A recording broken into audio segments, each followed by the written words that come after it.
Hello, ladies and gentlemen. Welcome to Minions of the Zoo 1418. I'm your host, Johnny Hellcat, and with me are minions Sanguine, Good evening, all. DrFunctional, 1418 project will commence again. They try to take our kitty cats. Hi. and with us, our traveling exhibit, the Hate Camel. How's it going? Now, can Asking. anyone guess what the title stems from? I'm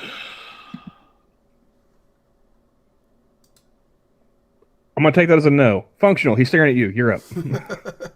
I'm staring at the title, thinking. It goes back to the days of one Johnny Horton. Who? Johnny Horton sang the Battle of New Orleans.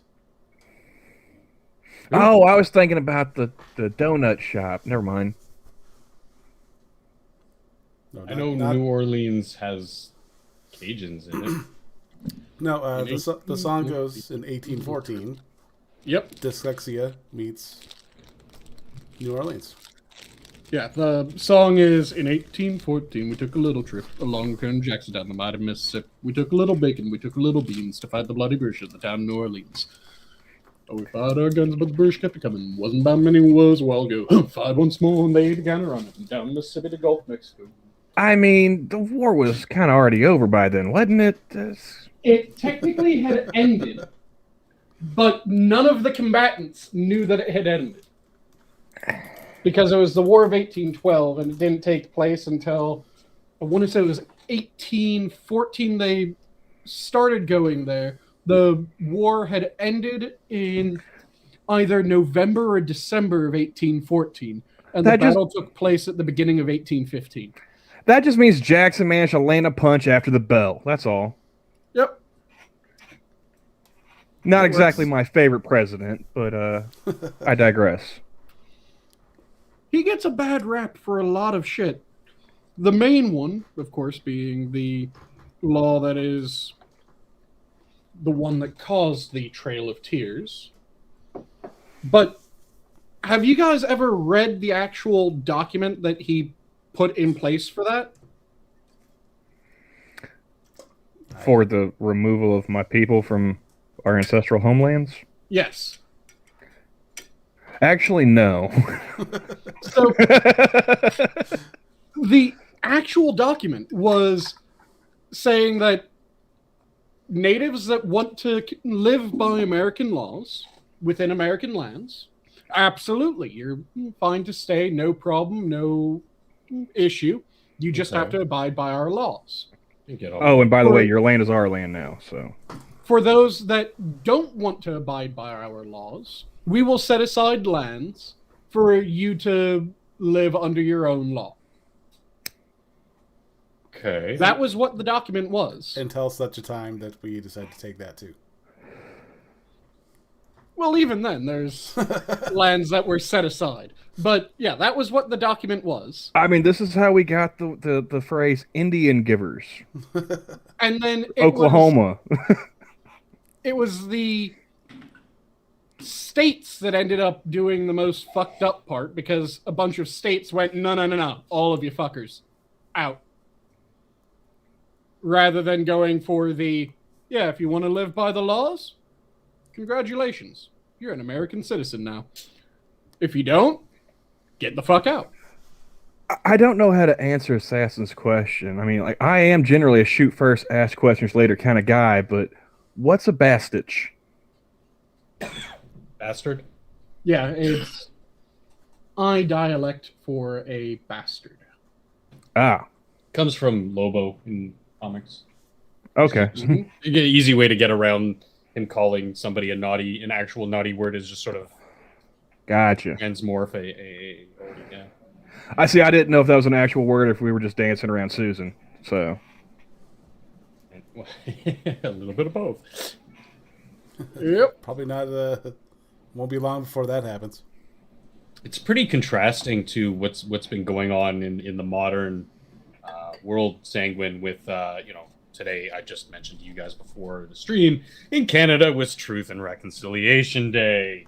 I'm making a jerk That off motion. never sounds good. Well, yeah, I mean, technically it's a federal holiday for government employees only. So wait, what this has to do with anything native? Your guess is as good as mine. Some provinces. Sorry. Hold on, wait. I'm still stuck. It's a federal holiday. For federal employees only. Our glorious reader, Justin Trudeau, decided to just dictate that today was, federal holiday for himself and other employees within the federal government. He just declared a snow day in the middle of September. Yeah, basically. Pretty much. For just federal employees.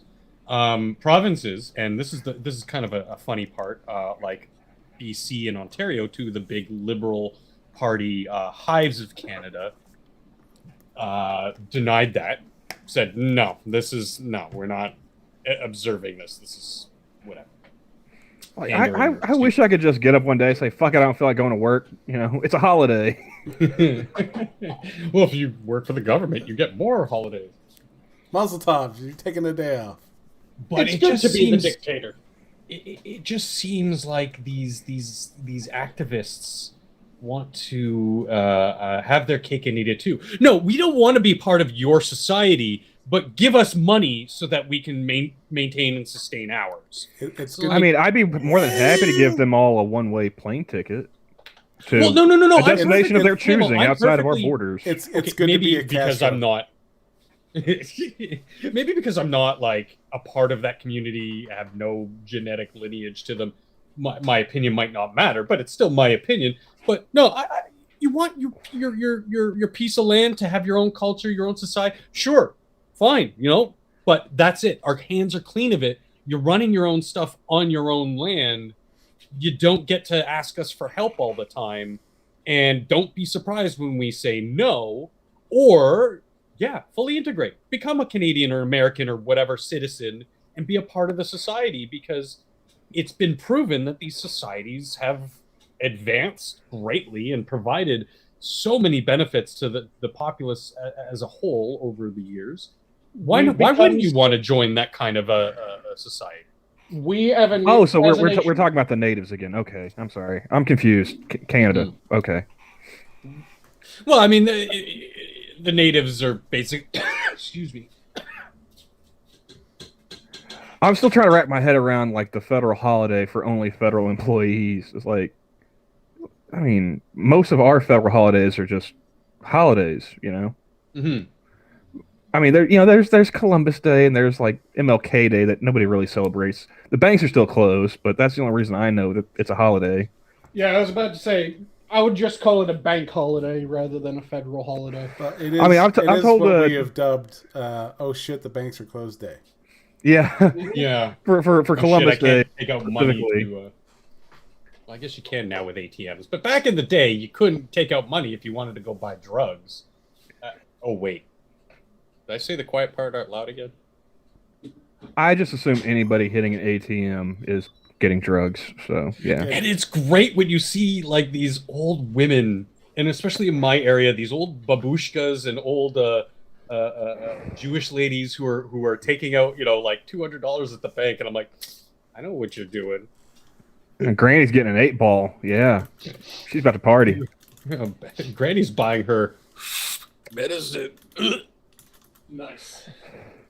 I always like to assume that it's just they're grabbing some money for the strip club and the cocaine. No, it's only the strip club if they specifically request all-in-ones. I don't know if any of you guys live in the states that have decriminalized pot or legalized fully, but like our entire nation is fully legal on pot now, and it's like some of the people you just wouldn't imagine. I live in a state. Now. I live in a state with medical marijuana. And to be honest, I kind of wish that we didn't have it. I miss the camaraderie of breaking the law. Yeah, it is. It's so much less fun when you have a card for it. You're just like, yeah, you know. You know, In my area, if I'm not mistaken, it is effectively legal in most uses. I know it's definitely medical is above board. And given the number of times that I've seen like weed gummies in places where I'm going, this is just like a fucking gas station. Makes me think that it's probably legal in more than that. Well, I mean, in Oklahoma, it's kind of a joke to me because I did not think we were going to get legal medicinal marijuana. Mm-hmm. We were the second to last state to legalize tattooing, and that happened in this century. That happened in the early 2000s. Seriously? Yeah. Wow. Like the last state, I don't know if they technically legalized it yet or not, but the last state was South Carolina. Oklahoma was second to last, but only one behind us was South Carolina to legalize tattooing. So I did not see medical marijuana getting passed on the ballot like it did, and the process is just a joke because like I went in to go get my medical card after a couple of years of like, all right, when the Fed's going to come in and bust this shit, and they didn't. So, I'm always a late adopter, but I go into the doctor's office to get the sign off. He's like, so why do you need medicinal marijuana? And I just used the Ron White line. I said, well, doc, I get kind of bummed when I run out of weed. Nice. I like it. And he's like, well, I don't think I can put that on the application. He's like, so depression? I was like, yeah, sure, let's go with that. He's like, do you have any problems sleeping? I was like, I mean, I don't have any problems staying asleep. I guess getting to sleep. He's like, insomnia. Okay, got that. Yeah. Any pain? what other straws can we grasp at here? Yeah, I mean, he was just going down the list. He's like, so you got any pain? I was like, knee acts up when it's gonna rain. He's like, all right, yeah. He's just going down the list. Like, Yeah. By any chance, do you happen to have glaucoma? here, do me a favor. Read the third line from the bottom real fast. Yeah. Mm-hmm. My first application for medical marijuana in that section, I said, because fuck you, that's why. I was denied, but...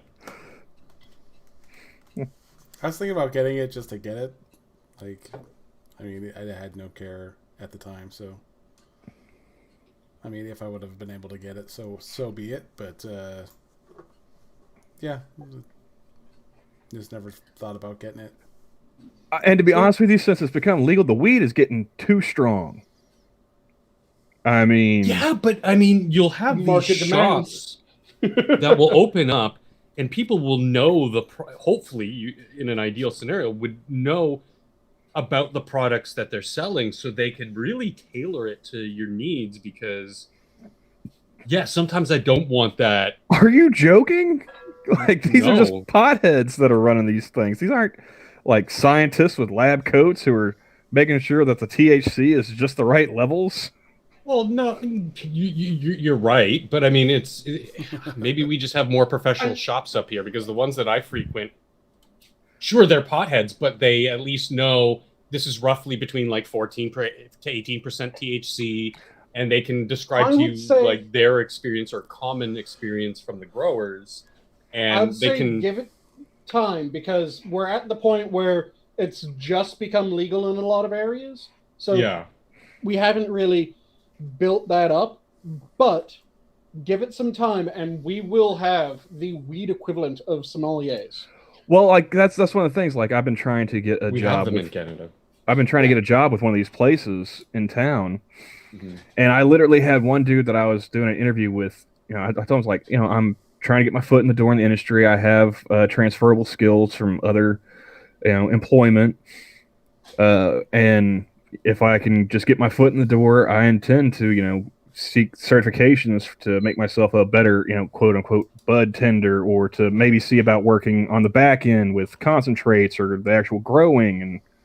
And he looked at me, he's like, dude, it's not rocket science. I was like, then give me the fucking job. Nice.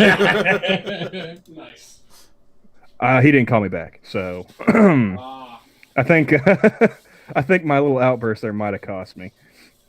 I mean, sure, but this industry is not easy to break into.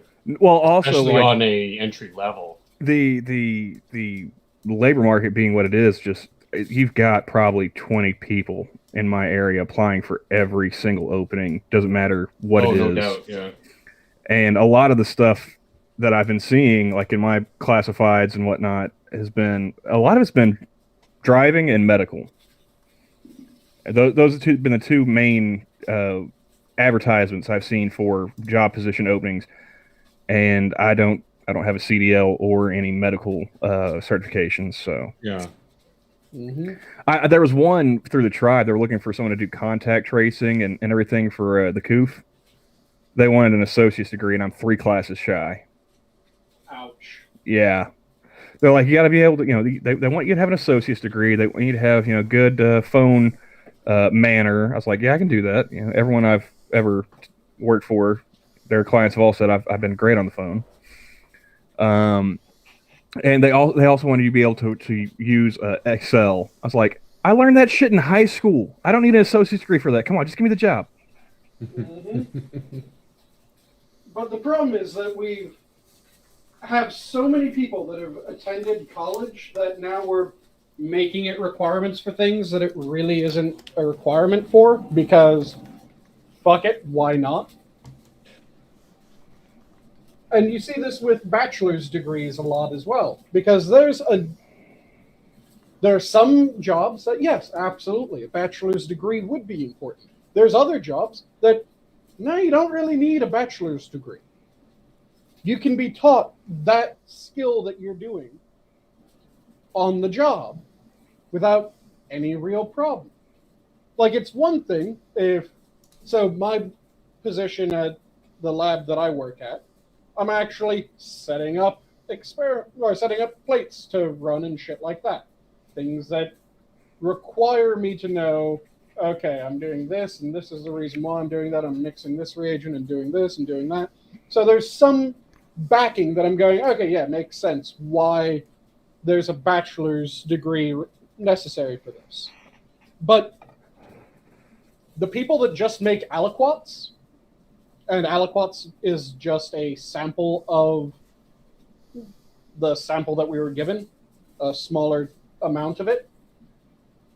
Quite literally, what that job entails for a large number of the samples is take initial container, take a tube, pour about a half an inch to an inch depth in the bottom of tube, cap tube, put sticker on tube, scan that into computer, set down tube, grab next container, grab next tube, repeat process. And that doesn't require anything beyond like high school. But basic motor skills. Yeah. But that, I think, is listed as they really want people to have a associate's degree for that. And I'm going, it's pouring liquid from one container to another container to the depth of effectively the thickness of your finger. Trying to play devil's advocate, because I agree with you, it seems kind of like just any monkey can do that.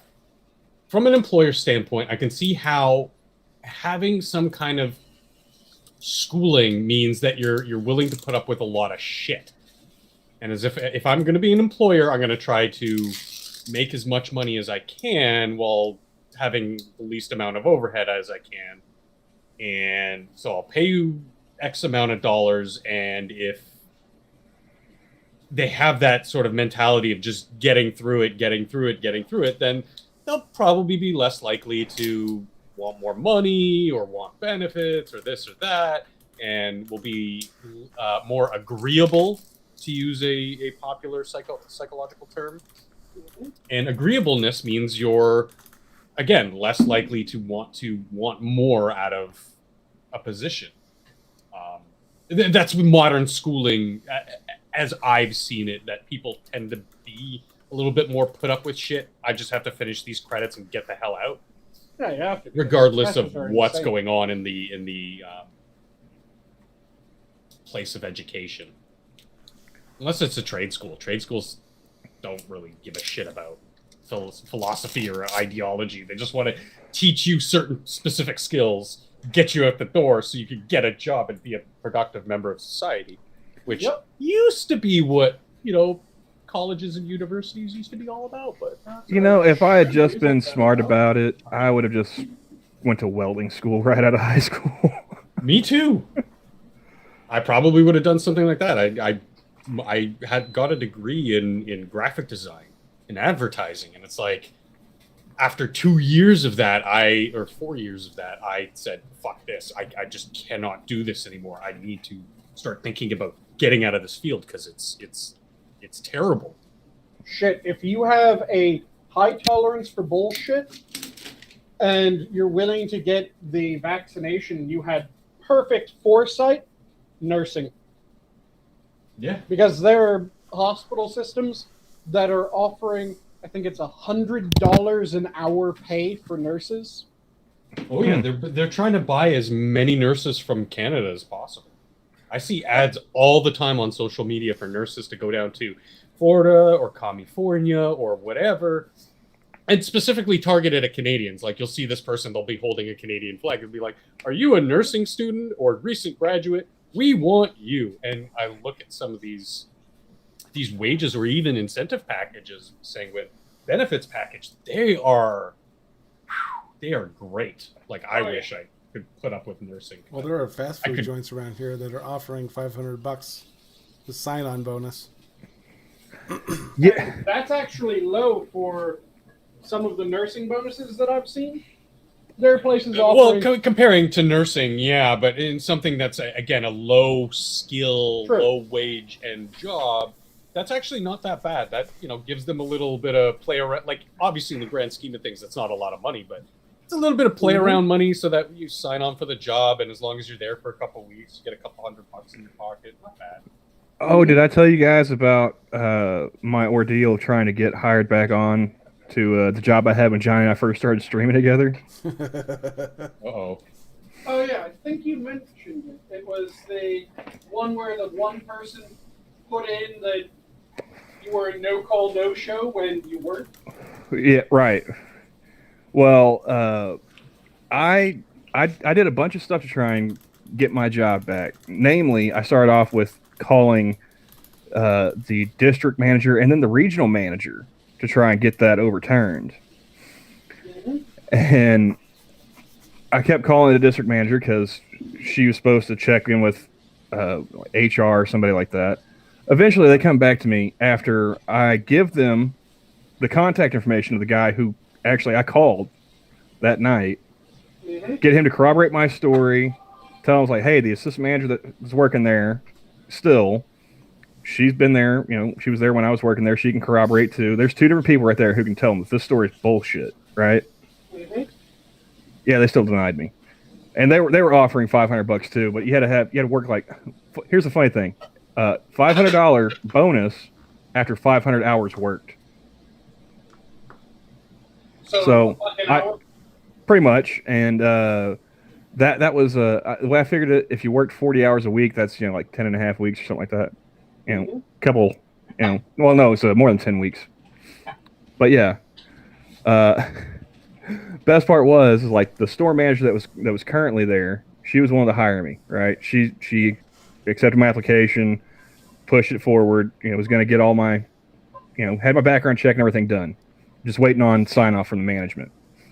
They denied me, and then I get 2 days after I get the word, like, oh yeah, we're not gonna bring you back. I get a text message. Hi Camel, this is so and so with so and so. I've reviewed your application. I'd like to schedule you for an interview tomorrow. Please reply back to schedule. So I just asked her, like, It's like, when's a good time for you? You know, like, can you be here at 2:15 tomorrow? Interviews will be held at such and such place. I was like, yeah, but have you cleared that with, you know, I gave their names, you know, the district manager or the regional manager yet? She says, I'm guessing you would be a rehire? Question mark. I said, that would be correct. You might want to call the district manager first. I can give you her number if you like. I'm like, these people don't even fucking talk to each other. This is 2 days after I was told, yeah, we're not going to hire you. Oh yeah, it's a constant thing where the left hand doesn't know what the right hand's do. Yeah, the best part was, like, this exchange took place with, you know, like, you know, start to finish, less than an hour. Never heard back from her.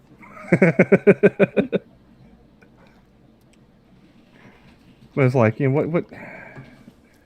I was like, you guys are just fucking with me at this point, aren't you?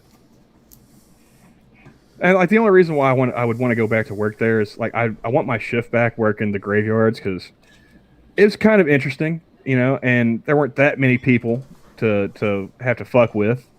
Didn't have to do like the lottery, you know, which I might go out and buy a Powerball ticket. Just fuck it, you know. 10th highest jackpot this weekend. So if you guys never see my ass again, I won the lottery.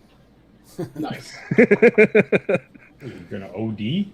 No, I told hookers and cocaine, man. Hookers and cocaine. Did you not listen to what I was saying earlier? I was talking with my nephew about because we have here, it's called Montana Millions, so it's just statewide, and at the end of the year they sell like 150,000 tickets, and they go you know, several there are several prizes that lead up to $1 million grand prize, and I usually buy about, and it's like $20 a ticket.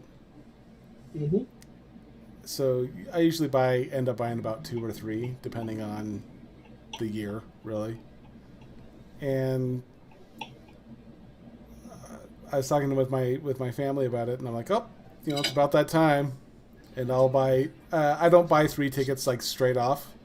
I like to spread them out, at least, so that like it's. I mean, the luck's the same anyway, so fuck it. But I did find out that statistically, you are more than likely to win if you buy it from a gas station than if you buy it from a grocery store. Oh. So, and yeah, I was talking with my family, and my nephew's like, you know, it's just $1 million. You can't quit your job. And I'm like, no, just because I win a lottery doesn't mean I have to stop working. It just means I can stop working where I don't want to. Like, I can leave my shit job and find something that I want to do. Now, see, I was joking earlier about the hookers and cocaine. If I were to win the Powerball this Saturday, I would get the annuity and buy guns. I mean, how many millions do you need to have per year, really? So he's gonna have that Scrooge McDuck vault, except for it's just gonna be ammo. Exactly. Yeah. that does, Hey man, I don't blame you, because you know you might have won the lottery, but I'm strapped. that does lead to a question that I think is interesting, which is, if you were to win a multi-million-dollar lottery, what would you do with the money and how? First, I would contact a lawyer. I would set up some kind of trust, so that way I'm not directly getting the money. Try and maintain some level of anonymity as best I could. I don't know what the state laws are regarding that. So I definitely look into that. I mean, you got like 6 months after the draw date to 6 months to a year, I think. 6 months for most people. Yeah, 6 months to a year states to claim your winnings. So yeah, I would be hitting up a lawyer, getting a trust set up to put the money in, and then I would take the annuity. You know, I'd want more of the money over the long term, and I think I've lived off like 20 grand a year my entire adult life. If you gave me millions of dollars, I wouldn't be able to spend it fast enough. You know, without a massive increase in your expenses. Yeah. Well, I mean, if I kept my expenses what they are now, like maybe just go ahead and fix up the house, maybe buy a new car. That'd be about the extent of my obviously guns and ammo upgrades. Yeah, but that'd be about it. Mm-hmm. I wouldn't even spend $1 million that first year, and I'd have everything I need taken care of for a good long while. That's what I would do. I think I could spend it fast enough. I mean, similar boat to you, Camel. But it wouldn't be on frivolity. It would be investing in companies or trying to start up my own company.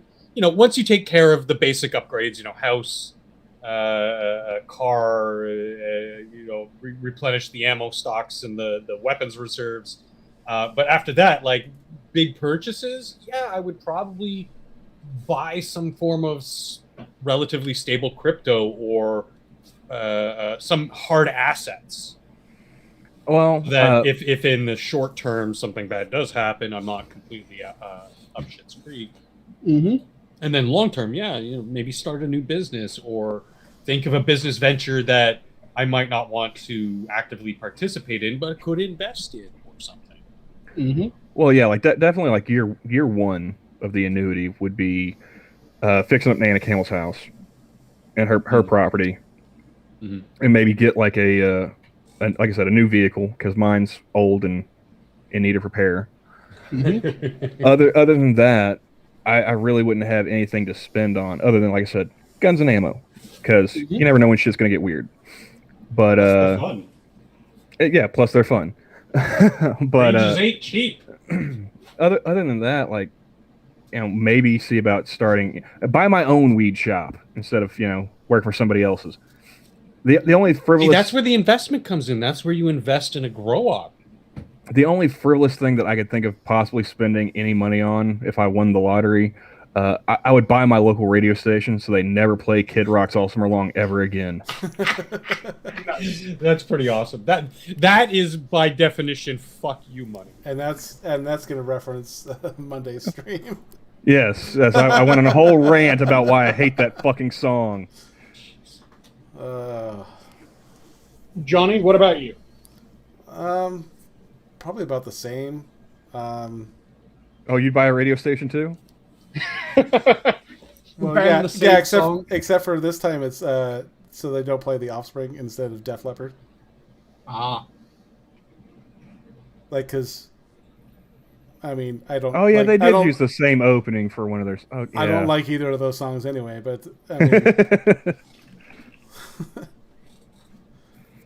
Now I'm just getting the image of someone also buying a radio station. So every time that someone would think, just based on the songs that have played, that Under Pressure is going to come on, no, it's Ice Ice Baby. And anytime that it seems like it should be Ice Ice Baby, no, it's Under Pressure. Just mix up the songs on the. Yeah, just to fuck with people's heads. You know what would really fuck with them is like before you play Under Pressure, play that little clip of like Vanilla Ice explaining the difference between them. Yep. So like they're already thinking it's like, oh shit, I'm gonna hear Ice Ice Baby, and then like, oh no, it's Under Pressure. Never mind. Mm-hmm. Yeah, well, it'd be pretty much the same thing. I mean, you got to admit that man had balls to sit there and actually like try to act like there was a difference. And then he used his money in the smartest way that he did throughout his entire time of having money, which was he went out and bought the rights of Under Pressure. Wait, so you're telling me Vanilla Ice owns the rights to Under Pressure now? Yes, Vanilla Ice owns Under Pressure. Oh God. I could have gone the rest of my life without knowing that. Michael Jackson owns most of the Beatles. Yeah, but that's most of the Beatles, rather. That's because Paul McCartney was stupid and put that idea in his head. Yeah. Because he wanted control of the catalog. Mm-hmm. But yeah, he went out and bought most of the Beatles, so he had that until he died, and then, like I said, Vanilla Ice owns Under Pressure. So every time that Under Pressure gets played, Vanilla Ice's pocket is lined. It was the most profitable investment that man has made. The only profitable investment that man has made. Yeah. I just think it's hilarious. Like he was still going around touring. Like he did like the Ice-T kind of thing where he went like rap metal or whatever. Mm-hmm. And so it's funny just seeing like the Where Are They Now, and he was on stage just screaming like ice ice baby into a microphone. It's like, God, that doesn't make it sound any better. What are you doing? And because now all three of you have answered, and then I just saw Terry give his answer in chat as well, which was any significant amount of money that he got, he'd just make an appointment with his financial advisor, and they can invest it as they see fit. I would split my money up into different categories. So 50% or more of it, about 50%, would go into investments straight away. A quarter of it would go into long-term but very safe methods like CDs and money market and shit like that. Then about 5 to 10% would just be shits and giggles money. And then the remaining amount would be start off with all my base expenses, get those handled. Then after doing all my base expenses, figure out where that money should go between the other three categories. And then just keep on with that, like 5 to 10%. I'll use as shits and giggle money every so often. Because that would get me pretty much everything that I'm going, I would really want this without it ever being a threat of bankrupting me. I'd have to get a nice stockpile of diabetic sensors for my kids, so... Mm-hmm. Yeah, and part of that money would also just be... Fuck you money? Yeah, fuck you money. And hey, one of my friends... Everybody's got to have a little bit of fuck you money if you didn't allow One of my friends is having a little bit of trouble due to XYZ. Just find a way of slipping them money without them having concrete evidence that it's from me. Well, that's gonna be hard to do with the IRS tracking everything over $600. Oh yeah. Oh yeah, I heard about that. That's Yeah. fucked. It's like this is gonna be the one time in my life where it's like I'm glad I'm poor. It's like I'm gonna be the only motherfucker that's free. Mm-hmm. Yeah, everyone's gonna be getting audited like every other year, and like I'm just be sitting here like, nah, they haven't come to my door. Yeah, all my they money. want to take. I'm permanently fucked for that because my paycheck's alone. I can't figure out why. I mean, Well, didn't you hear the explanation of why? It's to go after people money laundering. yeah, because I mean, money laundering. I think $600. Yep. Clearly, the money launderers, and the other reason was to make sure that billionaires aren't skipping out on their taxes. Yeah, because when I think of billionaires, I think of $600. Yeah. I mean, I can see billionaires laundering, $600. Like if they left it in their fucking jeans. Mm-hmm. Normally, But- they use other methods of laundering money, like, and not just laundering money, but also buying influence and things like that. Like, I don't know, a politician's son who has done fuck all in his life other than drugs and potentially underage girls, that then starts getting into modern art, and his first work of modern art without any name to him immediately sells for a few $1 million. Well, Shit I mean- like that's typically the billionaire method. You got to admit, it was a big milestone for Hunter. It was the first time I used a straw to exhale. Yeah. So that was probably a pretty rare piece of history. And he didn't even stick one end of it in his nose. Again, probably another first. His nose. I thought he was using it as urethra. What the hell were we just talking about? Jesus If you Christ, can where's my inhale head? through, I'm now really concerned. Functional, can you inhale through your urethra? I could do anything I want if I had some money. This sounds like the worst circus act I can imagine.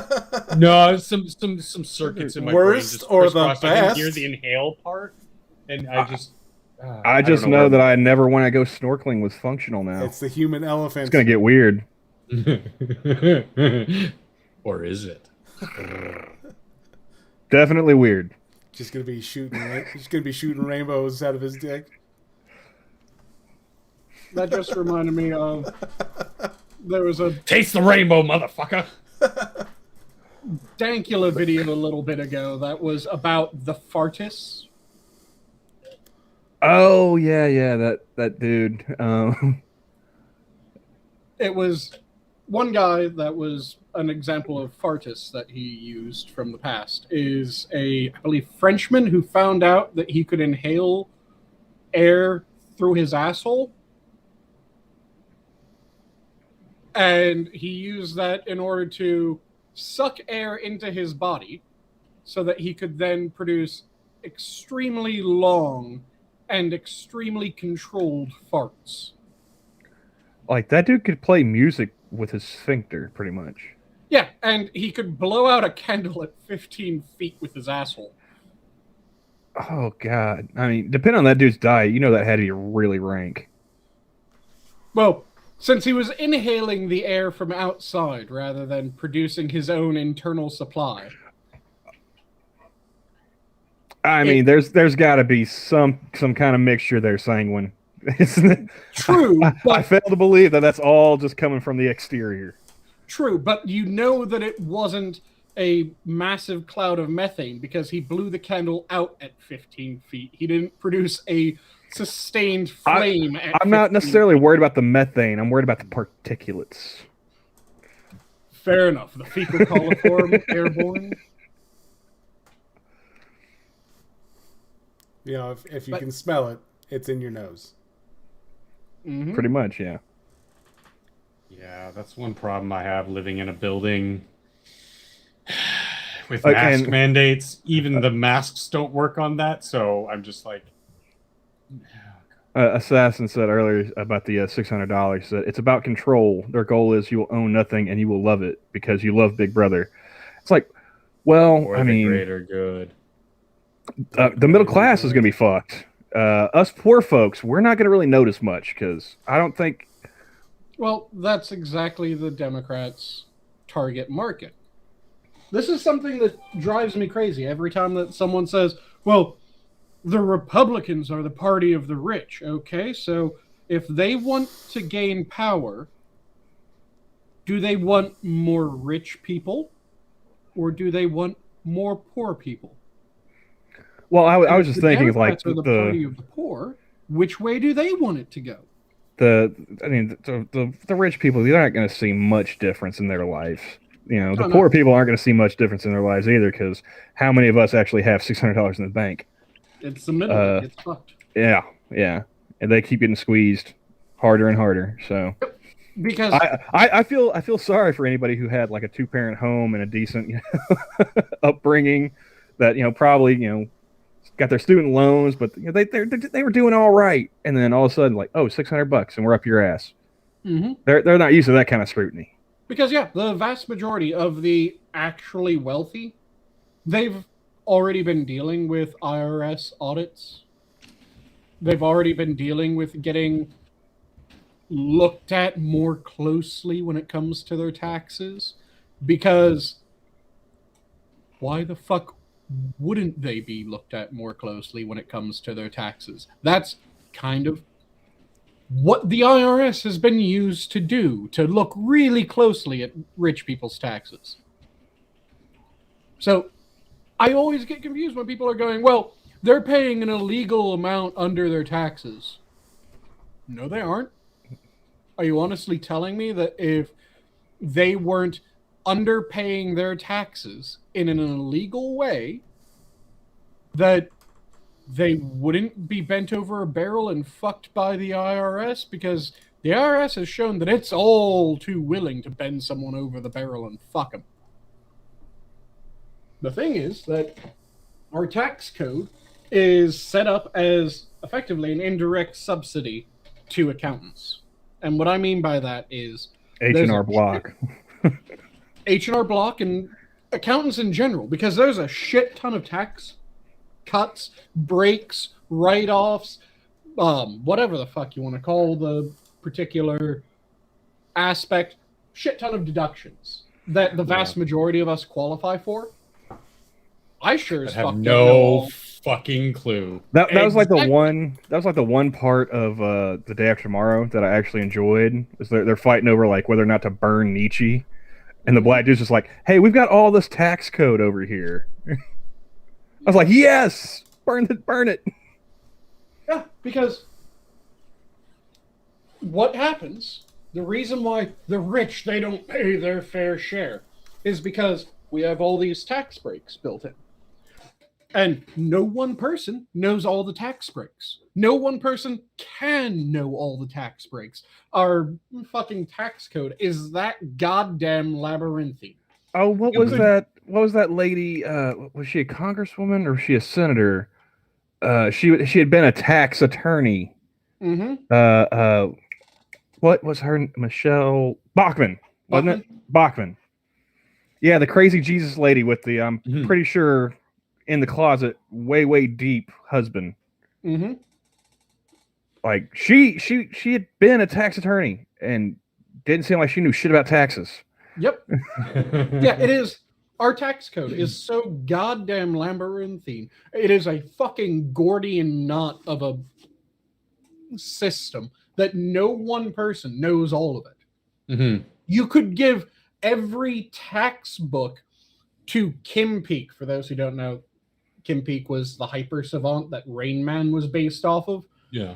And the dude had a 100% eidetic memory to the point where he had memorized his entire local library. Cool. But you could give him all the tax books, And he still wouldn't be good enough. and he would still be going, I might have missed something. Yeah, I mean, the old adage holds up here. Like, it takes money to make money, and alter it a little bit to it takes money to keep your money. Yep. Yeah, I mean, if you're a big mega corporation or a big individual, I mean, let's just use Borzos as an example. You can afford a team of people Yep. who will get you the most bang for your buck to keep most of that vast fortune. I don't blame them for that. Not at all. And that's exactly what happens. You have these people that make a fantastic amount of money. No one's denying that they make a fantastic amount of money. But then they are able to hire a fuck ton of accountants. So if you are lower class, and by lower class, I don't mean like, get out of here, you filth, but I mean financially low class. If you're impoverished to low, you probably can't pay for an accountant. You can probably... Not a personal one. You can afford struggle. like H&R Block or maybe a smaller guy. Or Even then, you might not be able to do that. But I literally owe H&R Block money, so yeah, I can't have them do my taxes anymore. you can kind of struggle through your taxes because, fuck it. Well, when you if say you try to lower pay class, anyone- I think, lower end of the middle, upper end of the poor. Where Oh no, I'm talking below middle. Like lower Solidly below middle. Sure, Sure. Like I get that now. bottom quintile. Yeah. And then No, of course not. And I mean, dollar for dollar, I mean, you're probably just going to be paying income taxes and then maybe writing off like living expenses, and that's about it. Mm-hmm. And there's other expenses, or there's other things that you could get deductions for that you don't know that you can get deductions for. And that's just money that you have to write off, because in order to find those deductions, it would cost more money to find them than you would save by finding them. Yeah. So you just write them off. Exactly. Then when you're middle class, that's when you start being able to pay someone to do your taxes. I mean, wasn't this the whole reason why, like, Perot made a splash in, was it 92? Mm-hmm. He was trying to make it to where, like, you could fill out your taxes on, like, a postcard, pretty much. Yep. He wanted a tax law that could fit on the back of a, 3x5 index card. Yeah. And that's why Clinton went into the White House with, like, he only won, like, what, 40-something%? Mm-hmm. So. But it was something that there used to be a fair number of politicians that would pop up and say shit that we need to rework the tax code in a simpler manner. Because if you rework it in a simple manner, people become much happier. If it's equality, not yeah. It's not a punitive tax code, which is what we keep on, or not we, but what a percent of the population is constantly advocating for is a punitive tax code, where it isn't about what you should be paying. It's about what get away with. They want you to pay because fuck you, you make too much money. Which is fucked. That should never been allowed. But yeah, when you're middle class, that's when you can start paying people to do your taxes. You'll get like H&R Block. You'll get on the higher end of middle class. You might have a private accountant. And I would just like to make enough money to where I could go to like Charles Schwab instead of H&R Block. I'm not looking for a huge upgrade, but just an upgrade. Yeah, and they'll get you more money back because they'll find more of the tax cuts than you're able to find by yourself. And that it's funny because that's something that actually originally many moons ago got me on board with somebody like a Bernie Sanders who made a big splash talking about this. And it's still one thing to this day that I can look at the progressive camp and go, you got something there. And more people should be on board with that kind of a thing where it's just like, I don't know what it, like colloquially, maybe like a flat tax. Everybody pays X%. That's it. Bottom to the top. Doesn't matter. You pay X%. That is what I would prefer. That is my ideal system. Done. But yeah, like you said, like you said, Perot wanted to put it on a 3x5 card. It'd be so easy. So easy. Bernie Sanders is absolutely against the idea of the flat tax, as are pretty much everyone on the not in his original campaigning. I remember many years ago he was, and then he transferred.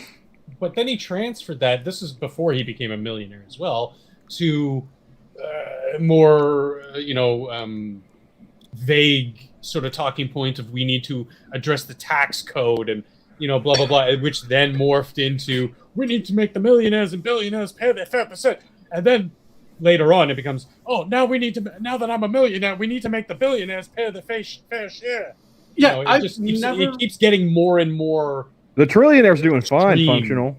I've never heard anything from Bernie saying that he would have been for a flat tax at any point. And the flat tax is, when it gets brought up, I see it brought up by people toward the right more often. Not necessarily and more on the more libertarian side of things, closer to the middle. Because obviously a lot of people can get behind, yes, we do need to pay for some things like national defense and roads. Yeah, they're kind of in that. What level of things we pay for is up to debate, but generally most people can get on board with, there's some things we kind of have to pay for. We can't go completely libertarian because that would just be chaos. I mean, if I were king for a day, I'd cut it back a lot. The only thing I'd have the federal government really in charge of the national defense and interstate infrastructure. Pretty much. Yeah, at the federal level, you want them as, basically taking care of the country. Well, I mean, the actual interstate system, the railroads. In philosophy, not in practice, Camel. They're not going to be taking care of school boards and this and that and all the other things we've seen them gobble up over the years. That's not their mandate. I would get rid of the Department of Education and their SWAT team to bring up something that Assassin was pointing out earlier. The IRS having their own SWAT team. But so is the Department of Education. Yeah. Terrifying. when those things are demonstrably better handled at local or state levels. You know, things like education. What somebody who lives in the real middle of bumfuck Idaho, in the middle of rural Idaho, doesn't need to know if they're the same kinds of things on, you know, there are certain basic things in life that schools should be teaching us, I believe. But, you know, academically probably doesn't need to know the same things as somebody in like Manhattan, you know, who probably is going to learn more about computer code or this or that. Not to say that the kid from Idaho can't learn these things. Just saying, chances are statistically he'll probably do what his father and his father and his father did and be a farmer or some kind of, you know, salt of the earth type of person. They're probably not statistically going to go to coding school and then move to Silicon Valley to work on World of Warcraft or something, you know, like just facing facts. So yeah, education would work a lot better in more separated areas. Things like a communal, tax.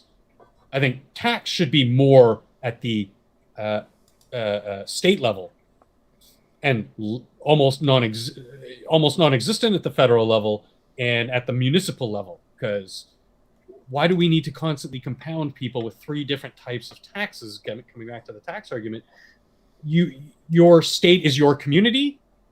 You're paying a little bit out of those coffers to the federal for your federal defense tithe or whatever. But mostly it's going to ensure that state, the entire state, from rural to urban, is going to be taken care of in their mandate. I'm not saying taken care of in any kind of socialist way of like, oh, they have to have their fingers in every grubby little thing. Again, less is more when it comes to government, but they can take up more of the things like educational boards and the bulk of the tax code, these kinds of things. I think, just spitballing. See, the reason why I am more for I'm probably more leftist than you guys. The reason why I'm more for the idea of more local control of education is something that is a bit more basic than what even you were getting at. Because I'm for it. That way, when an area really wants to fuck up its education, they only fuck up their education. Just their education, rather than everyone else's education as well. Well, so, I mean, look at college. You know, they talk about how expensive college is, and you got Elizabeth Warren talking about how when she went to college, it was like $50 a semester or whatever. Mm-hmm. What's changed since then? You've had more regulation at the federal level, causing them to need more administrators to be able to make sure that they're in compliance with that federal regulation. They, you know, so they got to, you know, and it's up the cost to cover the administrators and stuff. It's not just the funding or the regulation, rather. It's also the degree of funding from the federal government. Because if the federal government says that every student will be able to get $10,000 of tuition, just as an example, you would have to be absolutely brain dead as a school to list your tuition as anything less than $10,000. Yeah. And the higher that amount that the federal government says that they're going to put, the higher the amount that the universities will end up charging. Because why the fuck would you go, hey, there's money on the table for us? No, I don't think I'll take it. But I don't think public education, if it's going to be subsidized in any way by government, should be for profit. That's the thing, though, because our education system is, by large, for profit. We do have certain universities that aren't supposed to be, because we have any of you heard of land-grant universities? Yeah, I've got 2 of them in my state. Yep. So land grants, they aren't supposed to be run like a standard university because the land was given to them by the government. Their funding comes in large part from the government.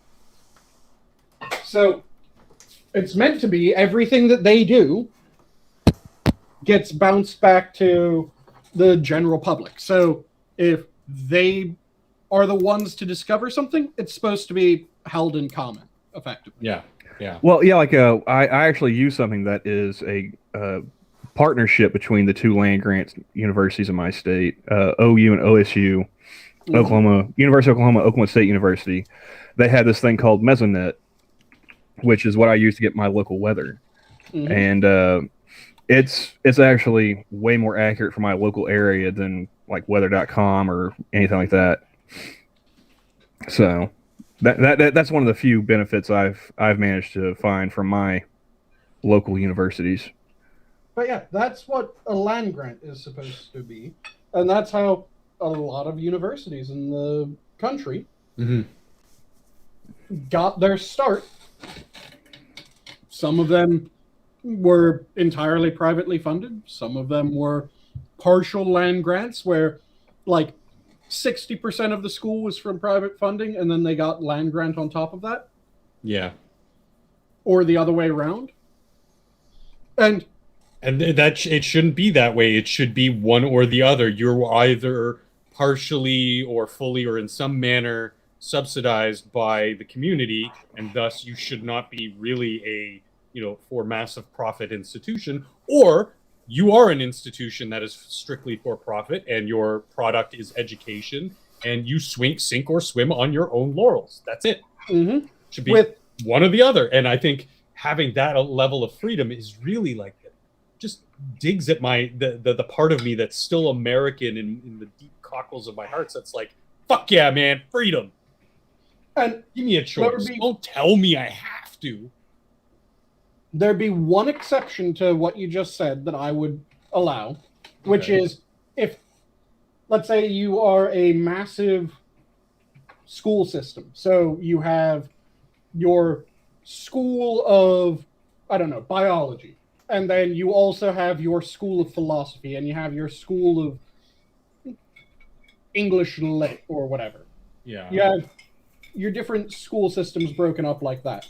If they go, okay, our biology was land grant, so everything that our biology does, our school of biology does, should be done as land grant, with all of those normal restrictions and requirements. But our language school is not a land grant. Strictly for profit. Strictly for profit language Sure, why school. not? And that I would be fine with. The ones that I have a problem with... Sorry, something just got stuck right at the back of my throat. Let me take a sip of my plum wine. But while he's doing that... Oh, go ahead. Sorry. Yeah, when it's their school of biology was 60% private, 40% land grant, that's when it starts to be a bit of a problem for me, because I'm going, okay, so now if this lab discovers anything, if it was 100% land grant, then it should be for the general public. Public domain, yeah, sure. If it was entirely private, then yeah, I have no problem with them patenting it and selling off the rights. Right, yeah. But you can't 60% patent something.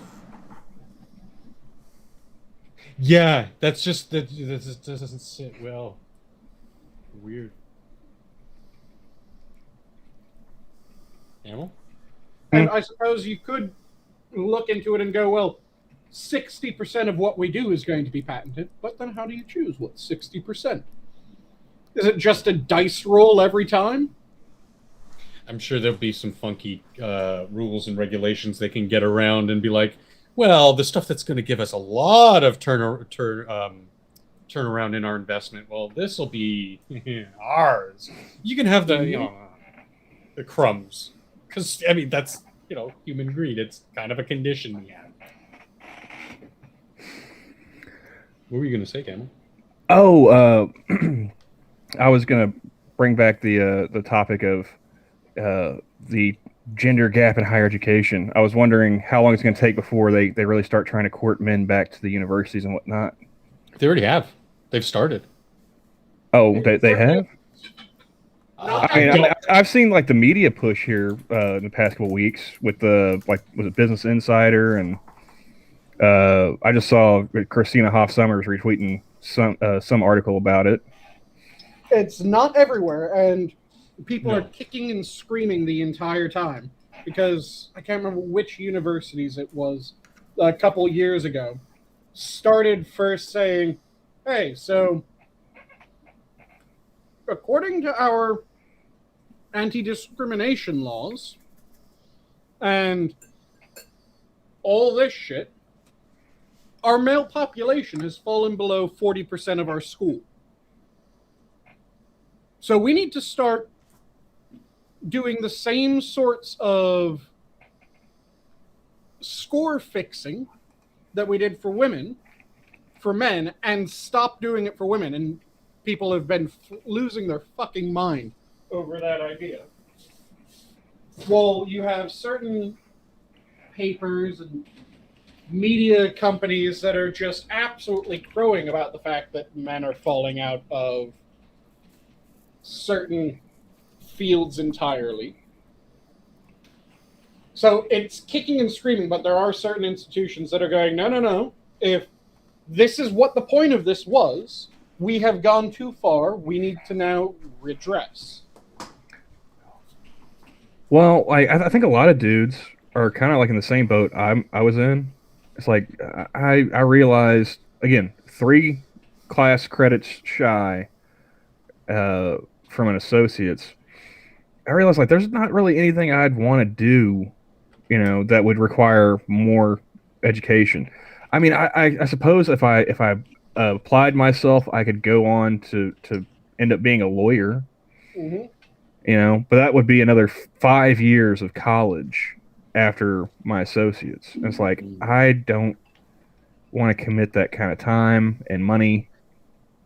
College needs to go back to, and we've got enough lawyers, and it's really not as interesting as TV makes it out to be. So and a lot of boring reading and paperwork. Well, yeah, I learned that by actually going and working at a law office. College needs to go back to what it used to be, where you would go to college if you had a specific career that you needed Vocation, college yeah. for. Yeah. So you had people going to college to study medicine because, yeah, you want your doctor to have studied medicine, goddammit. People would but saying those are easy ones. The higher education, those are easy. The thing is that I've noticed high schools are not teaching some of the basics that they were even as recent as my generation. And so they have to shift that responsibility onto colleges and universities, even if they teach that. Like, how many kids today, and I use the term kids as like anyone under 30, know how to cook? Know how to make a pot of fucking mac and cheese or something? Yeah, they might be able to do back that. In force. Yeah, see, if I could go back and do high school over again, I would have taken home ec. Not necessarily for the cooking, because I can make simple dishes and whatnot, but for like the sewing and like repair stuff like around the house. Yeah. I've taught myself repair work when it comes to meals. My home ec class in my this was actual pre-high school, the later years of what we call grade school. I don't know. Basic plumbing, like how it works, not how to like, you know, re-pipe an entire house, but how the basic functionality of a toilet or a sink works, so that if there is a problem, you can at least know what the problem is and not exacerbate it, or be able to track it down and sort of get, you know, be more practical when you call the plumber and say, hey, look, there's a you know, I know it's a clog, it's right there, done. And, you know, that gives you also a little bit more of another kind of survival skill, in that you know when you're going to get taken advantage of by a plumber. Because somebody knows nothing, a plumber can come in and be like, that'll be $2,000, and some idiot might actually pay that. Whereas the guy who probably took some basic knowledge about that would be like, come on, man, that's like an hour of your time. I'll give you $500. Yeah, knowing how to be built. I mean, there are people who, and I'm not saying I was one of those, I took a home ec class in 8th grade, and a kid in my class, not going to say it was me, It was definitely Johnny. broke 7 Yeah, I was going needles to say. and 2 machines. 7 what? 7 needles and 2 machines. Needles. Ah. Sewing? You learned. He broke 2 machines and 7 needles just sewing? Yes, I did. See, I was joking about it actually being you at first. No, but it was totally me. Like thank you for outing yourself. I could not work that machine to save my life. It might sound a little hokey, Johnny, but I mean, at least you learned that you're not good at it. I'm just like, You still learn something. Can I just turn in this half a blanket? It's the cotton's just sticking out of like half of it. God damn, it was a blanket too? Really? It was a blanket, yeah.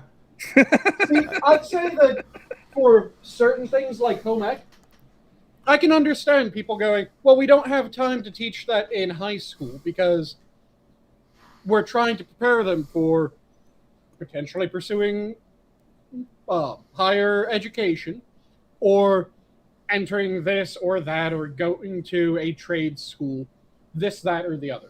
You get what I'm saying, right? Yeah, basically. And I could understand people saying that, but then shove that shit in junior high? Yeah.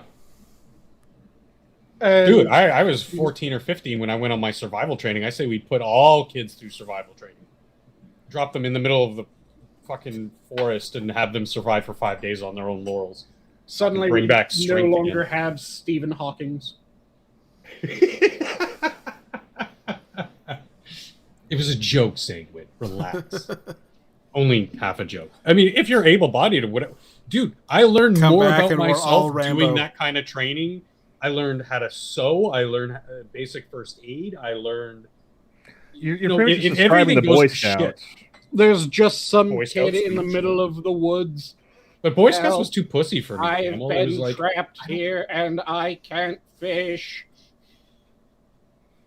That's been something like since the pandemic. I've actually started like watching prepper videos on YouTube, and I mean, like, it's not like these are like crazy far out there dudes. You know, a lot of them have been saying the same stuff that I've seen the different accounts I've watched. It's all really just basic, you know, well, duh kind of stuff. If you think like about a it, gun or a condom. how to build a fire properly. You know, Yeah. what, you know, basic first aid stuff. You know, how to rig up a shelter with, you know, as little stuff as possible. And it's really, really interesting stuff just to watch and not even trying to put it into practice. But, you know, that's one of those things like, okay, I've been watching this for a little while now. I should probably start actually trying to practice this stuff and see, you know, how well I can do. Yeah. It's like a gun or a condom. I'm going to have one and hope not to need it. But if I need it and don't have it, then I'm fucked. And I'm of the opinion that a lot of shit that we used to have after school programs for and shit like that should come back. Even the things that a lot of people get kind of squicked out by, like one of the high schools that I went to, still had a range in the basement. It was locked up. No one was ever using that space. But it was an old school that back in the 50s, 60s, and 70s, yeah, you had a school rifle team. Well, like we didn't have a school rifle team, but there were kids that I knew one girl, like her and her family, they did like a competition rifle team, and I wish I had taken more of an interest in that now because, you know, did kind of fool around with her back in the day, like, you know, yeah, let's go shooting. And that never actually came up in conversation. Probably because I was too busy trying to fool around.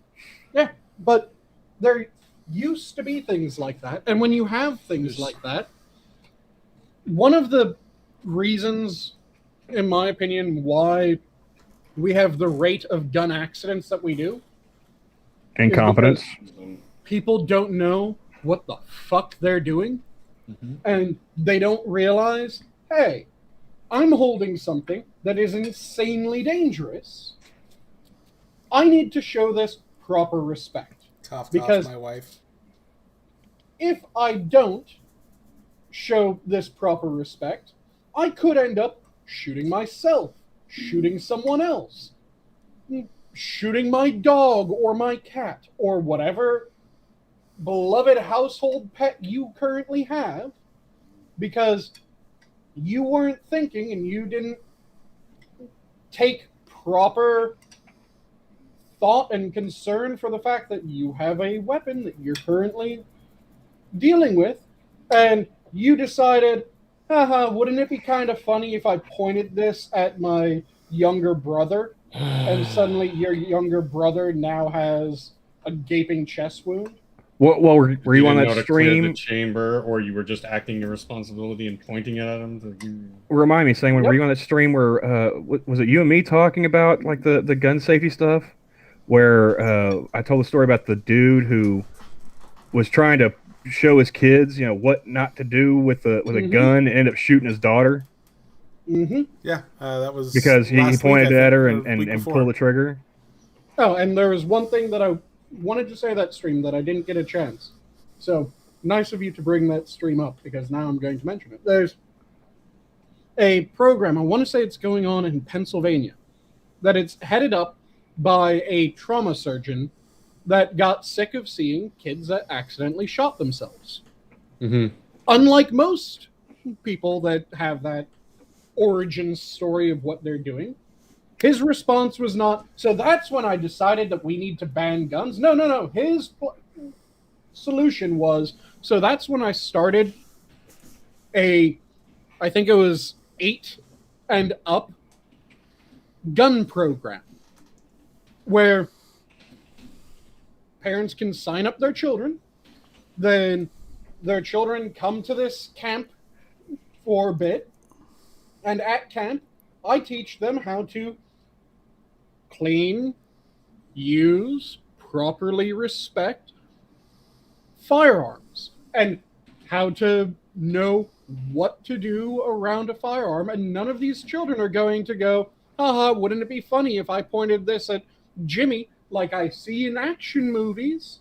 Because they're going, no. You don't do that shit with an actual firearm.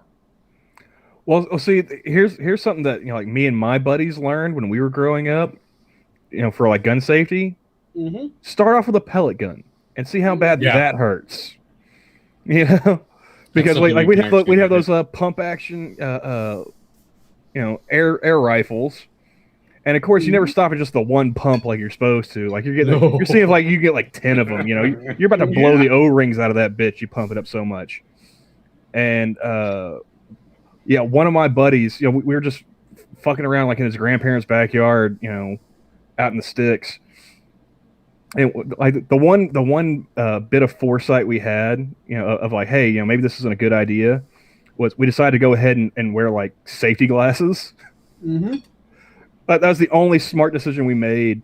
And my buddy ended up shooting me in the balls with a pellet gun, and I just immediately dropped.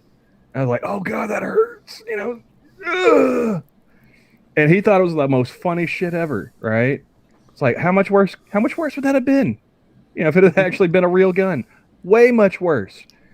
But later that night, like karma, you know, just mwah. He was on like a phone talking to a girl. You know, I was you know, like staying over that night, and he's sitting there just talking this chick up, right? He's got one of his little airsoft pistols, and he's twirling it around, being a jackass. He shot himself in the balls while on the phone chatting this chick up. He's on the top bunk of his bed. I'm laying on the bottom bunk, just listening to him just chatting shit to this bird. And all of a sudden, he just doubles over and drops off the bunk bed into the floor, just, you know, fetal position. Mm-hmm. And this girl is on the phone. It lands, you know, on the mattress next to me, and all she hears is me just dying laughing. Mm-hmm. So, like, yeah, that's how we learned about gun safety. We shot each other. Mm-hmm.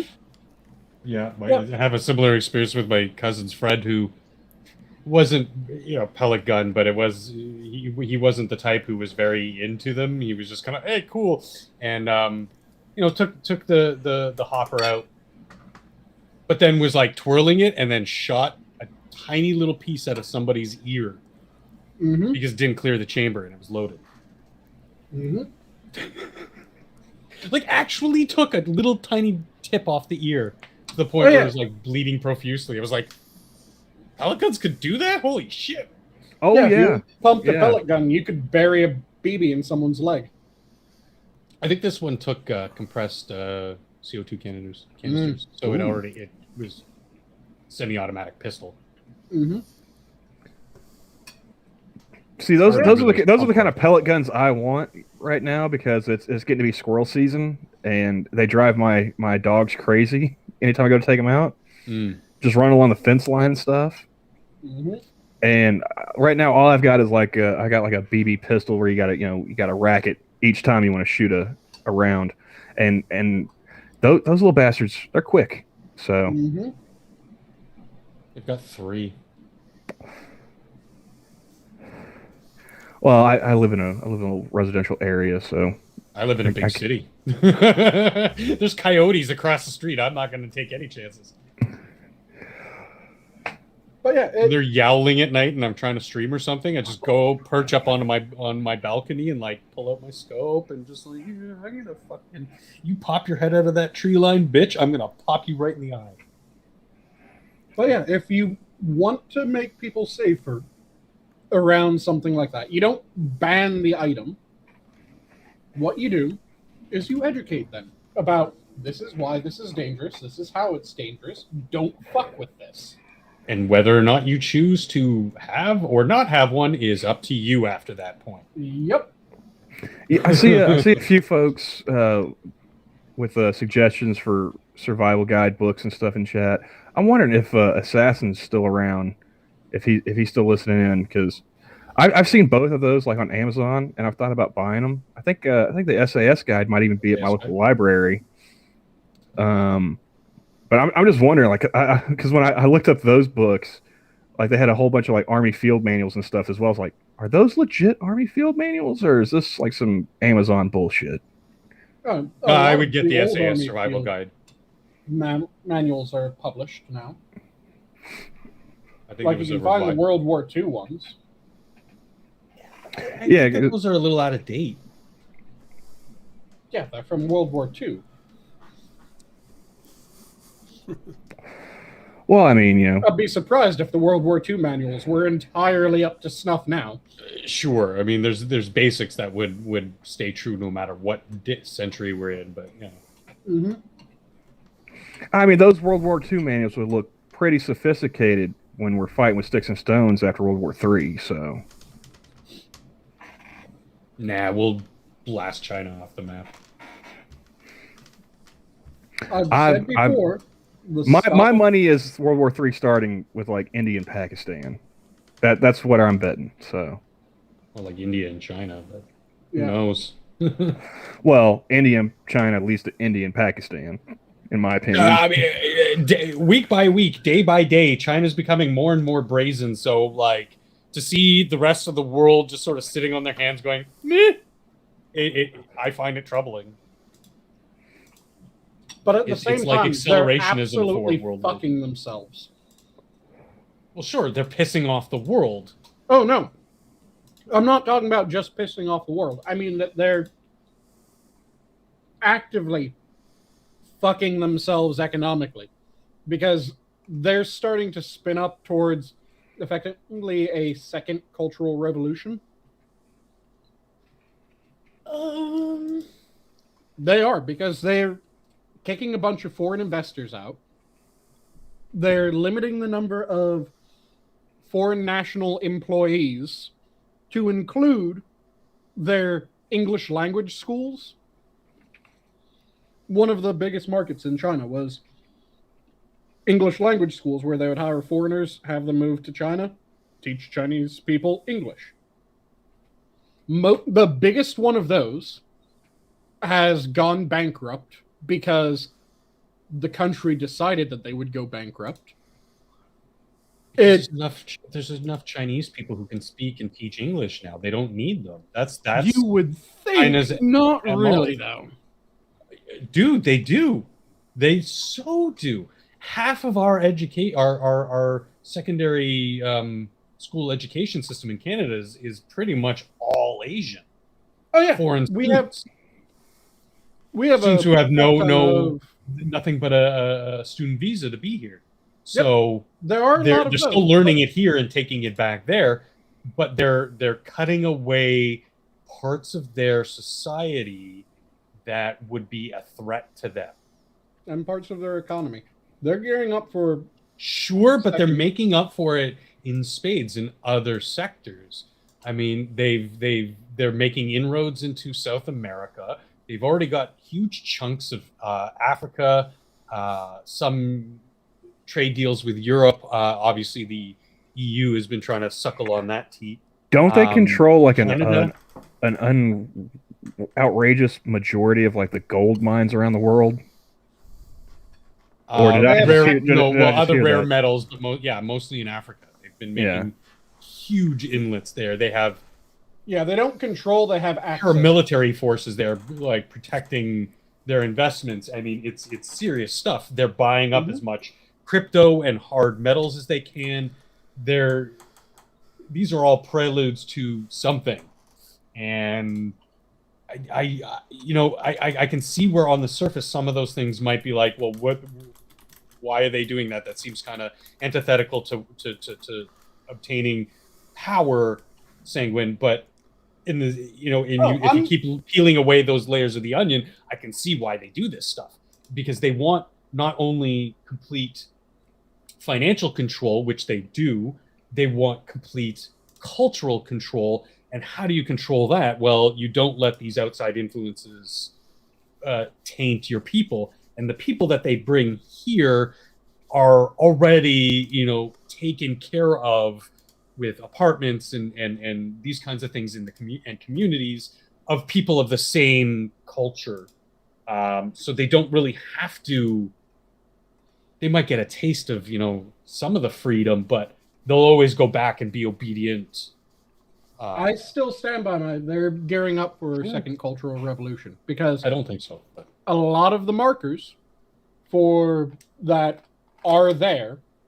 Like I said, the excising foreign capital, the excising foreign workers, the cracking down on their own wealthy and disappearing them, the crackdown on a fuck ton of different cultural aspects. That's all shit that was lead up to the first cultural revolution.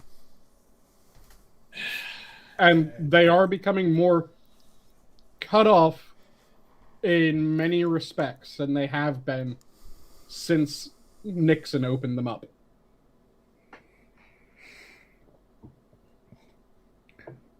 Well, I heard, I think Jack's last Sunshine stream he was saying that they're started producing like their own jet engines now domestically. Yeah, they're trying. Well, like apparently they had a plane that they were showing off at an air show recently with their new, I guess, domestic production engine. So, like, eventually they're gonna get to the point where they don't need to steal shit from us anymore to be sufficiently capable. Oh no, I think that's disagree when there. a cultural revolution will happen. Not I before. entirely I don't want to go disagree. too far down that rabbit hole. The Chinese have fucking not China successfully been able to get a destructive creativity cycle going. They're still. Oh no, they never have, engineering. because they don't.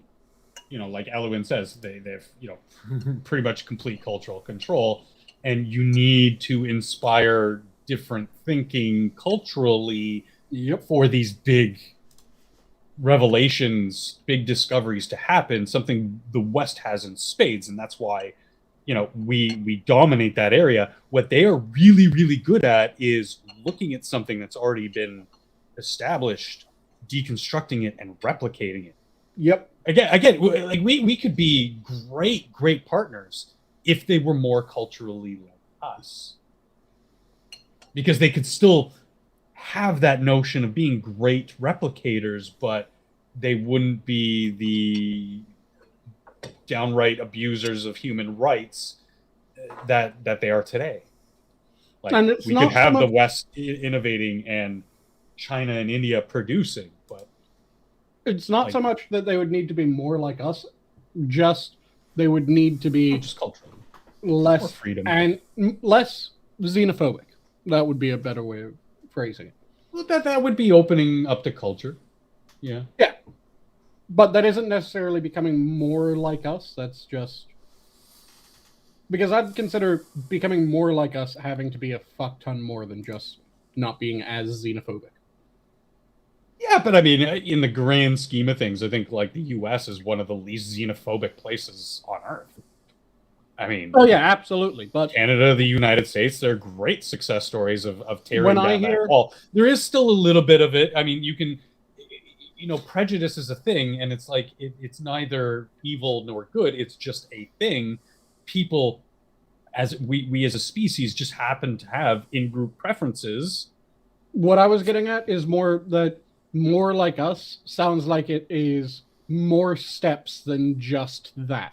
When I hear Which is Well, I mean, we're talking China here. It's a pretty big mountain to climb. yeah, which is why I'm saying that I wouldn't necessarily group that as more like us, as just less hostile to outside cultures. Yeah, I can see that.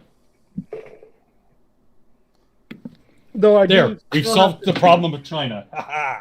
I do still have to say that there is no racism like Chinese racism, and it leads to some interesting things. One of my favorite bits of weird, just really fucking weird racism that I've ever seen Mm-hmm. was looking at a Chinese government-run site that was about the subcultures within China. Because there's something like over 46 different distinct subcultures within China. Sure. My favorite form of What- Chinese racism is Uncle Roger. That is amazing. But one of them is, I want to say it's the I Cheng people. I could be mistaking that for another group, but I think it was the I Cheng. That their write-up on this site was, the I Cheng, despite being known as fantastic blacksmiths, are actually rather personable and nice.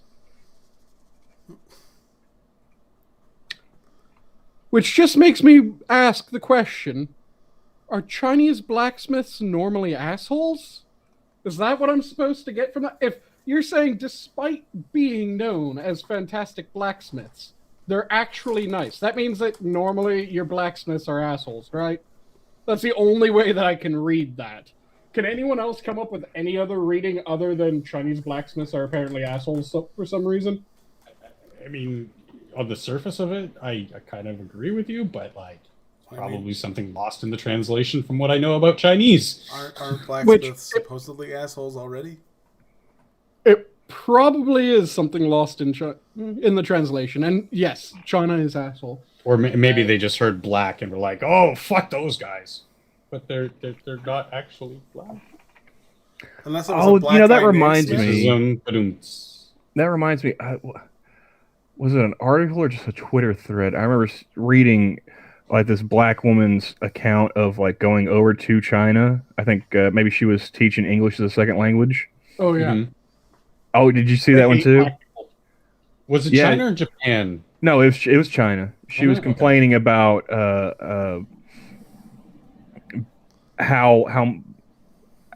how much worse the racism was over there than it was like Mhm. back here, Mhm. and she just couldn't seem to wrap her head around it. It's like, yeah, it's a whole different culture, Yeah. and they don't give a shit about yours. Yep. The Congratulations, bitch! You've been introduced to amalgamation. Japanese have something very much weirder than that. The Chinese, yeah, they are just They're overt. actively fuck black people, effectively. But the Japanese have a very weird thing going on, which is they have two different types of stores, if I remember correctly, that tend to share somewhat similar aesthetic. So they have, if I remember correctly, the name is Yankee Stores, which is a subculture within Japan that is kind of modeled off of American culture, only it's a really dialed up delinquent American culture. So it's Whitey Town. Oh no, they will hire black people to be outside of their Yankee More shops authentic.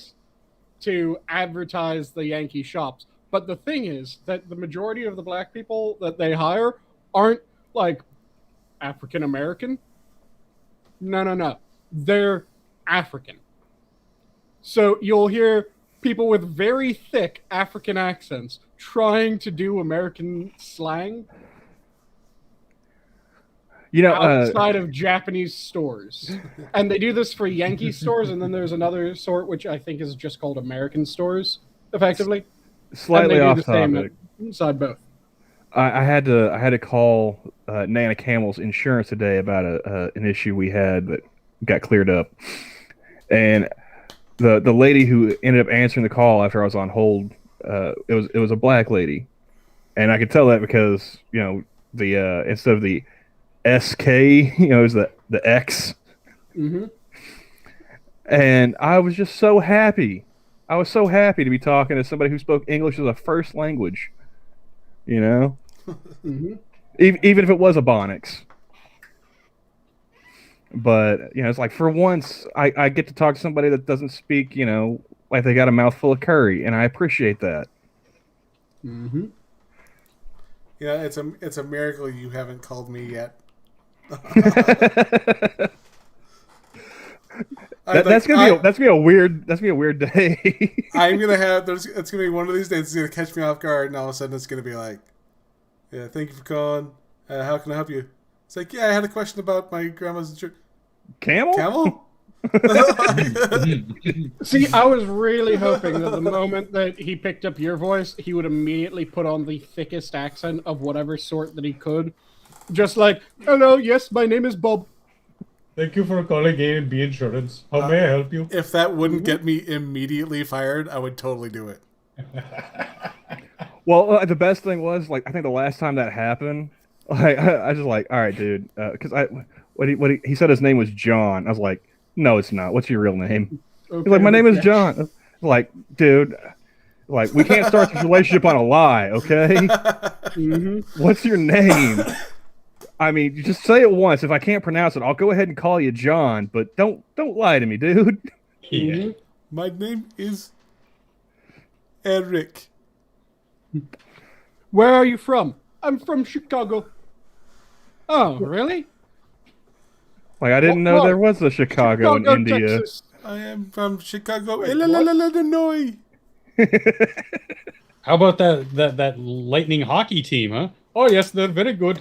Oh, you lying son of a bitch. I remember it was right after I was living with my ex at the time, and we had just gotten digital cable after forever of just having the 3-channel rabbit ears, and I'm like, you know what? I'm happy with this. We'll stick with this for at least however long. We'll see how it goes. And I got a call that night from someone wanting to sell me satellite dish. And and it's this posh British gentleman, and he's like, "Oh yeah, we'd like to sell you this. We can buy out your contract, and we give you this DVR." And I'm like, "Do you have a license for that?" I'm like, "We just got the cable today. We're not doing anything." "Oh, I understand that, but if you did switch over to the satellite dish, we can get you this DVR and blah blah blah blah." I'm just like, "Yeah, that sounds good, but we just got this. Like, we're not immediately just switching over because one day without cable, fuck you guys. We're gonna go to the next guy." Isn't it funny how when you get cable, the satellite guys automatically call you, and when you get satellite, the opposite happens? So It's like I know that they got to be sharing that with each other. It's like, hey man, we just got this guy on the hook. So see if he's dumb enough to get your service too. but it I had was really basic funny. cable, but I always bought one of those black boxes, or I should say my parents always bought the black boxes that could descramble all the rest of the cable channels. It was like so fucking awesome. And when pay-per-view became a thing, it was like, fuck yeah, wrestling party at my house. Nice. And then, yeah, as this conversation kept going and going, I could tell the guy's accent was starting to slip a little bit. And so I'm like, Oh, he was putting it on? oh yeah, As many times, as much fun as Johnny was having saying DVR, it was obviously put on. yeah. And so, and I'm like, I'm going to see how far I can push this guy before he completely loses his shit. And he goes, I go, so how many channels does this thing have? And he's going off about selling this off. And I'm like, no, we just got this today. And he's just like, but I will tell you, we can sell you this DVR. And I'm just like, click. Nice. Like, just hung up on the guy. Like, he went from the, posh British gentleman to, I would. Well, it's like whenever I get one of those phone calls, somebody trying to sell me something or scam. My favorite one is like the dude who's obviously in like the middle of India trying to call me and tell me about my social security number's been canceled. Yep. I love fucking with those people. And the thing I do is I just try to waste their time. Problem is, like, when they called me that one time, I guess I sounded too young. Like, they were obviously looking for old people. Mm-hmm. and yeah, as soon as I pressed 1, because oh, your social security number has been will be canceled. It's like are you gonna cancel my birth certificate along with it? What the fuck are you talking about? Mm-hmm. So I press 1 to talk to the person, and I can smell the curry through the phone. And as soon as I say hello, he's like, click. Mm-hmm. So I guess I got to work on my old man voice the next time they call. So have you ever decided to play along with that until they tell you I try to see how much want to be paid? See, I'm unemployed, so I try to waste as much time of theirs as I can. Anytime somebody's calling me, whether it's get my car warranty straightened out, canceling my social security number, consolidating my student loans, I fuck with them. Nice. And the whole point of it is just to try and see how long I can keep them on the phone. My personal best is like 33 minutes so far. Very nice. I'll be like, oh yeah, I really want to talk to you about this car warranty thing. Just give me 1 second. I gotta go answer the door real fast. I'll put the phone down. I'll come back like 2-3 minutes later. Yeah, man, about that car warranty. That's go ahead and tell me about it. Let them talk for like a minute. Oh, can you hold on 1 second? I gotta let my dog back in from outside. Put the phone down for like another 3-4 minutes, and just progressively just increase the amount of time I'm away from the phone longer and longer. Like I'll go off and I'll make a sandwich or something. Now, Yeah. my stepdad was telling me that he had a guy call in, and he's just like, "Oh yeah, it's your son. I got in some trouble, and I'm in jail up in Canada somewhere, and I need you if you can lend me some money so I can get bailed out." And he goes, it's the only time he's really ever caught it before it went in. And he goes, wow, you sound really good. And he goes, what do you mean? He's like, yeah, you've been dead for about 10 years. I was just wondering where you've been. Nice. And the guy just goes, click. Like, yeah, the ones that I find hilarious are if you're able to keep them going long enough that they start telling you how the IRS would like to be paid, and it's never a sensible route. It's always like, yes, we will take Amazon gift cards. Let me Well- get this straight. The IRS will take Amazon gift cards. Yes, it's the only payment method that we allow. Fuck. Red flag, red flag. Yep. I have not actually gotten on the phone with the car warranty people very much yet. Mainly because like they were calling a lot there for a while, and I just couldn't be fucked with. But if they do call back, I do want to see what their whole pitch is, because like my car is 27 years old at this point. Mm-hmm. And if there's an extended warranty for that, like, I mean, I should really buy stock in Ford, because wow, they are committed. But I just want to see what their pitch is. Like, oh, this extended warranty, like, tell me about it. You know, I think I might be able to get a new personal best. Mm-hmm. Yeah, that shit always just kind of cracks me up when it comes down to them asking for just like, it's always Amazon gift cards or some other gift card. I've heard Best Buy gift cards from those scam callers, and I'm just going, okay, yeah, sure. It sounds Federal legit. agency Get is right on it. asking for some Best Buy gift cards in order to pay back past due taxes. That makes sense.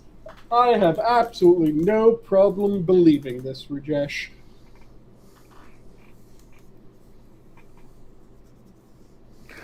There was now that I think about it, there was one guy that some number ended up calling my grandmother. I can't remember what the scam was. That that she was worried about it, so she gives me the number to call. And I call this number that she had on her. It's probably spoofed, Mm-hmm. but on her caller ID, I end up talking to an Australian dude in Terry, like is this Pennsylvania. true? Can you verify this? Yeah, well, it was like a Pennsylvania number, and like the dude who answers is all like, "Good day, mate." It's like, wait a second, and Terry, did you spoof a Pennsylvania number to try to scam Hate Camel? You can come clean now. We won't judge you. It was his grandmother even. Yeah. but no, it was funny because like whatever number they spoofed, it must have been like just some old dude, probably some dude came over from Australia, lived here for however long, Mm-hmm. but like he was no more the wiser than I was what this was supposed to be about, because like he's sitting there just trying to talk to me about like his daughter and shit. It's like, so you don't know anything about yada yada? No, my daughter mentioned something about this or that, or like Pete, was I blaming the wrong Australian? Was it you rather than... Isn't there only like 3 people who live there anyway? Mike today is very unconvincing. So it was either Pete or perhaps Milkman was on the line with you, and Or Cynic. true. No, Cynic like as because I mean Cynic. I don't think I've actually talked to Cynic, but like Pete, We've played with Cynic. Dan, Terry, it's like, nah, man, I would have recognized those voices right away. Like, the fuck you doing calling my grandma? So we've narrowed it down to it was clearly Cynic. God damn it, Cynic. We've played with Cynic on Among Us, haven't we? I don't recall. I mean, talked to him plenty of times in chat, but I don't recall him being on stream with us at any point. It's been a long time. We really. I mean, I smoked a lot of weed, and I've definitely slept since then, so I could be mistaken. So the real question is, after the dude kept on trying to talk about his daughter instead of what you were trying to talk about with him, did you then tell your grandmother to give him a call whenever she was feeling lonely? No. But I mean, I did stay on the phone with him for like a good 20 minutes, just seeing like, all right, what the fuck's going on here? See, I would have made sure that Granny Camel had a pen pal there. I was trying to see if I could piss him off, at one point, just to see if like he would break with the oh, my daughter talked about this bullshit, and I started I don't even remember what the dude's name was. Said his name was now, but I was like, so what are your thoughts on the emu war? Like, if you guys had to do it all over again, you think you would do anything different, or would you, continue to bow to your overlords? And he didn't bite, so, I mean... See, I was really hoping that he was going to bite and just go completely over the top. Like, so, what would you do if you had to do the emu war again? Nuke them from orbit. What? Only way to be sure. Completely glass the outback. Fuck those birds. Yeah, we'd salt the fields, poison the wells, give them no quarter. We'd divide the island with thermonuclear detonations. Haha!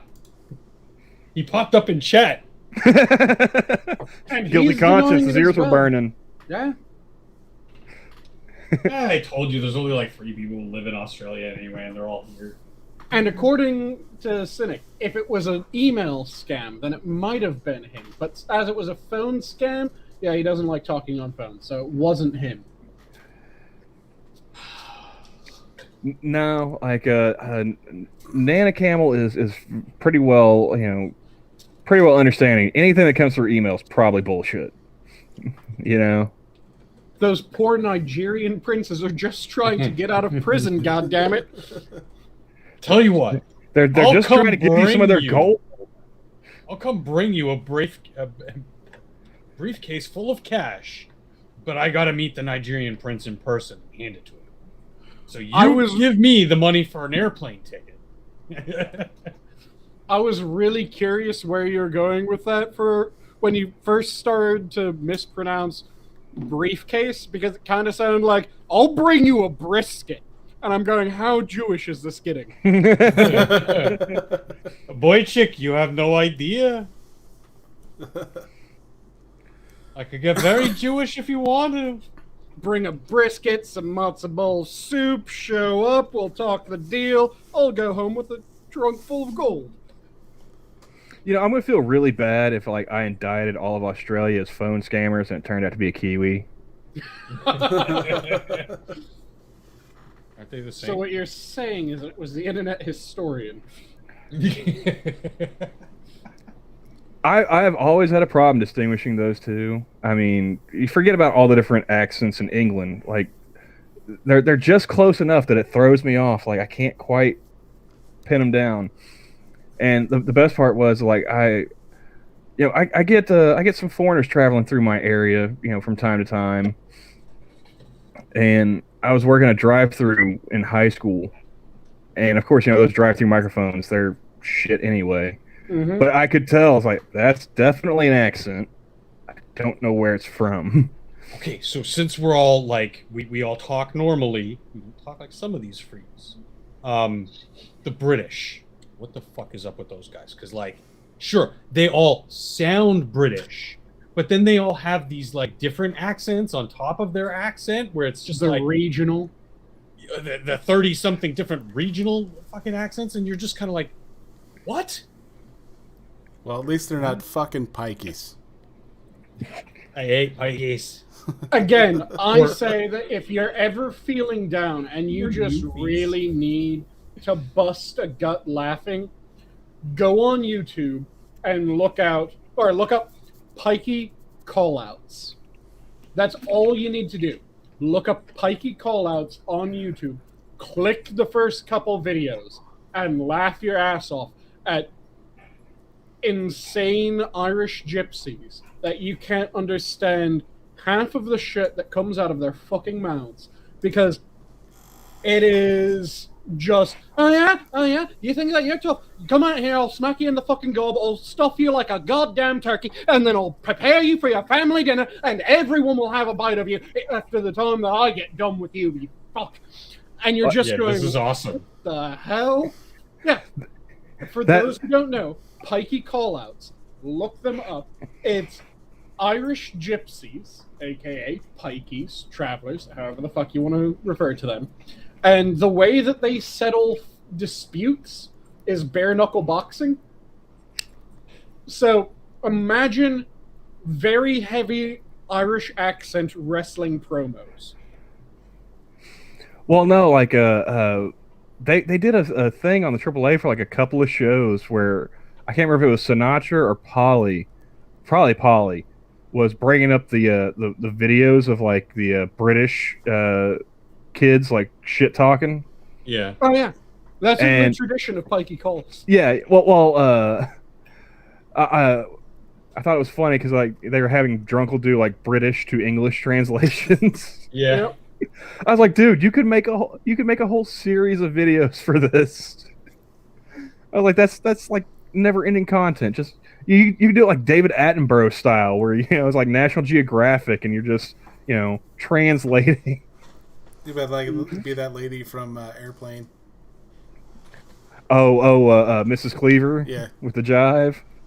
So now here what the subject was saying was that he was going to, quote, beat your ass and then sleep with your mother in a most violent manner. Mm-hmm. That'd be awesome. Pikey calls, they're absolutely fucking amazing. Yeah, I played And like you 30 guys seconds need of it. to- It's crazy. Yeah. And every single one of them is just completely fucking mental. And there's one of them, I can't remember the guy's name. He was always challenging the Joyces to a fight. But it's this one guy who went at length about how he soaks his hands in gasoline. And you're just going, what the fuck? Because he's talking shit as he's demonstrating how he soaks his hands in gasoline inside a building. See, now with the Scots, Elwyn, there's some of them that are, like Tailed Feature. I can understand him perfectly, just fine. Dankula, I've listened to him long enough that I understand him pretty well. But then you get like dudes like Goodfella. I still need subtitles for him. Yeah. I can't understand half the shit that comes out of his mouth. I love her to death. She's such a sweet, sweet girl, but I'm kind of there with Sue Hulk, because I don't understand half the shit she says. Oh, see, I can understand Dank. I'm like, Dank is actually kind of acclimated to enunciating his words. She's still too Scottish, and she's very loose with the tongue, which I guess, giggity. Good on you. Yeah, yeah, she just. See, I can understand a lot of them. But yeah, that's right. Chav. That's what I was thinking of. Like Drunkle translating Chav was hilarious. Yeah. And the thing that I'm curious how many people can also understand is Newfie speak. Because they're just kind of Newfies. like the descendants of the Pikeys, basically. Same kind of lineage. They just went to a different part of the world. One of the shortest call and responses in the English language is in Newfie. Okay. And it is Yarnin. Yarnin is the call. The response is Marnin. Yarnin, Marnin. Oh, okay. I see what you're getting at. Now, what do you guys think those two phrases mean? Good morning. No. No.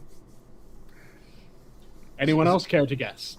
Functional? I'm Care just to guess for your picturing. countrymen? I'm just picturing like the sheepdog and the wolf cartoons. Who ate my yogurt? No, that was not the... Where are you going? Yarnin Marnin is effectively, hey man, how you doing? I'm doing fine. Only it's somehow shortened into Yarnin Marnin. Even though the second one kind of sounds like you're saying morning, only you're just kind of garbling it. No, it's an entirely different fucking origin. Yarnin Marnin. I've grown up with enough kids who had like real newfie parents that I can kind of get through it, but it's still they have a lot of just weird jargon that it just like the example you just brought up that I was just like never hit. Yep. Yeah, as Element said, it's effectively, you good? Yeah, I'm good.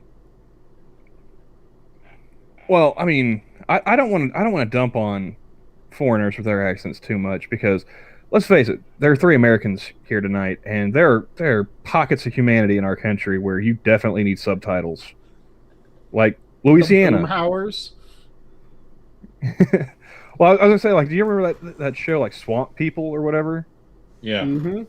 It's like I had to have the closed captioning on because I had no idea what the fuck they were saying. Oh yeah. Yeah. And I'm fluent in Hick. Yep. Hick was a little bit more pronounced though. It's a little bit more spread out where those deep dialects, like those are, you know, the swamp. Not many people went to the swamp. And they've also got their Cajun influences, the French influences. So that kind of shit all just melts up into a pot and you come out with whatever the hell they speak. It's cool, but I goddamn wouldn't understand. And yes, it's kind of like Aragon. But I can understand Hick. Hick is pretty easy. Yeah, I joke that I speak 2 languages, you know, English and bad English. Nice. You speak English? I mean, kind of, sort of. See, my main problem is the main group of people that I still can't understand, even though I should. I'm not old by any stretch of the imagination yet, but for some reason, I feel like I'm 87 anytime that I hear new slang. Oh, dude, like that started for me like in high school. That's when I decided to give up trying to ever be cool. My generation was the one that started fuckboy. I still don't know what fuckboy actually means. Right? It's like having like I mean, as far as I'm aware, a fuckboy is just what it sounds like. It's a boy just toy. A male slut? Yeah, it's your equivalent of like a houseboy, pretty much. Okay. And Sanguine, you know how much I game. Obviously, some of the things that they're saying, I'm just like, wait, what? What did you just say? What does that mean? Mm-hmm. Although, like, if Pog? another callback to an earlier stream this week, like, You want to play Pog? I still have to go to Urban Dictionary from time to time. And even then, sometimes it doesn't make sense. Oh, it Because definitely they'll makes use sense. it in a different It's just- manner, and it's like, okay, but the translation doesn't fit what was just being. What's going on here? The one that I still laugh at is Spider-Manning and pirating. I don't even want to know. Pirating's a more amusing one to explain. It's. I mean, I know what the angry sexual act. pirate is. Yes, that's what pirating is. Okay. Oh, okay, yeah. Yep. Kind of had a feeling, but I mean, if it was just pirating and not angry pirating, maybe it means something even worse. Oh, I learned a new one the other day. It's called an Alaskan snow dragon. Oh yeah. Go on. If I'm not going to stop you, but Enlighten the class. that's when you ejaculate in a person's mouth, and you force their jaw shut as you tell them that you have an STD, so that way the semen comes out their nose. I laugh every time I hear that. It's kind of like what was the bucking bronco? You've heard of that one, right, Sanguine? Mm-hmm. Okay. Well, for anybody in chat who's too innocent to know that one, that's where you mount your partner doggy style. You grab them by the hair and you whisper like their sibling's name in their ear, and you try to hold on for 8 seconds while they buck you off. Mm-hmm. I mean, back when I respond- was a kid, we just used to call that Saturday night. Kids in your new speak. To respond to what Terry said, he said that he took forever to work out what the hell cap meant, and he's still fuzzy on drip. Oh, that's an outfit. Yeah, I learned what cap meant just because Cap of was a, a bullet. A Japanese girl being taught slang, cap is apparently a way of saying no lie. No cap, no lie. But then how are you gonna bust a cap? Yo, I gotta bust That's a a cap different in type of cap. you no That's- cap or That's Yeah, that's I'm going to 90s no cap, slang, bust a man. You cap got to in get with you. the times. no cap, bust a cap in yo cap. Yeah. What? Cap, by itself, unless it's in the form of bust a cap, is See lying. now what? Now And no cap is not lying. Elwin, this party is gonna be fire. Fire, I can understand because it's just like another way of saying hot. Hot is hot. You're gonna burn this bitch down. Sure. We don't need no that's water. Let that That seems motherfucker like a burn. natural evolution of something, not. Kids need more beatings. Yeah, you need to Yes. beat the retard speak out of them. I swear to Allah. I can agree with that. It's a story I've told probably a handful of occasions at least. But I was working at a convenience store, and I had this one customer that would come in with her grandkids, and the boy looked like Pigpen from the Peanuts cartoons. Mm-hmm. I mean, he just had a cloud of dirt trailing him wherever he went. And then the girl looked like the girl from Finding Nemo that was always tapping on the fish tank. Mm-hmm. And Grandma looked like an oak tree. That's how gnarled she was. But she would bring these kids in like right after school, and they would just run amok. And one day, the girl, she tried to climb up the slushy machine, like it was a jungle gym. And the whole time, Grandma was just sitting there like, you get down from there. You, come on, you get down. And finally, of her own accord, the child dismounts the slushy machine, and they finally leave. The next customer to come in was this, 30-something lady with her boy, who's around the same age as the girl, probably, I don't know, 6-ish. Around that age range, give or take a year or two. Mm-hmm. And he starts acting up in the store. And this lady, she was proactive. She grabs him by the shoulders, and she, gets right down eye level with him. And she says, if you don't stop acting up right now, I'm going to ask that nice man behind the counter if I can borrow his belt. I'm going to bust your butt right here. And so that kid turns and kind of looks at me. And at this point in time, I told her, like, I'm sorry, ma'am. I'm not wearing a belt. And this kid's like, oh, yeah, bitch, what you going to do, right? Mm-hmm. Kind of get that cocky look. And I see that smile forming on his face. And before he can, get it, ear to ear, I told her, but I am more than willing to let you borrow my Nike. And I started kicking off my shoe. Nice. I wear a 12 and a half. Bait and switch. No, I kicked this shoe off. I didn't even bother unlacing or anything. Just right, off the back of the heel, just start kicking that off and go to hand to her over the counter. I wear a 12 and a half. This kid's eyes got as big as saucers when he saw that shoe. Mm-hmm. I was like, you are my favorite customer of the day, lady. More kids need beatings. Go ahead. I will pay you to just let me stand here and watch. This just reminded me of one of my favorite characters from an old movie. Have any of you ever seen The Quiet Man?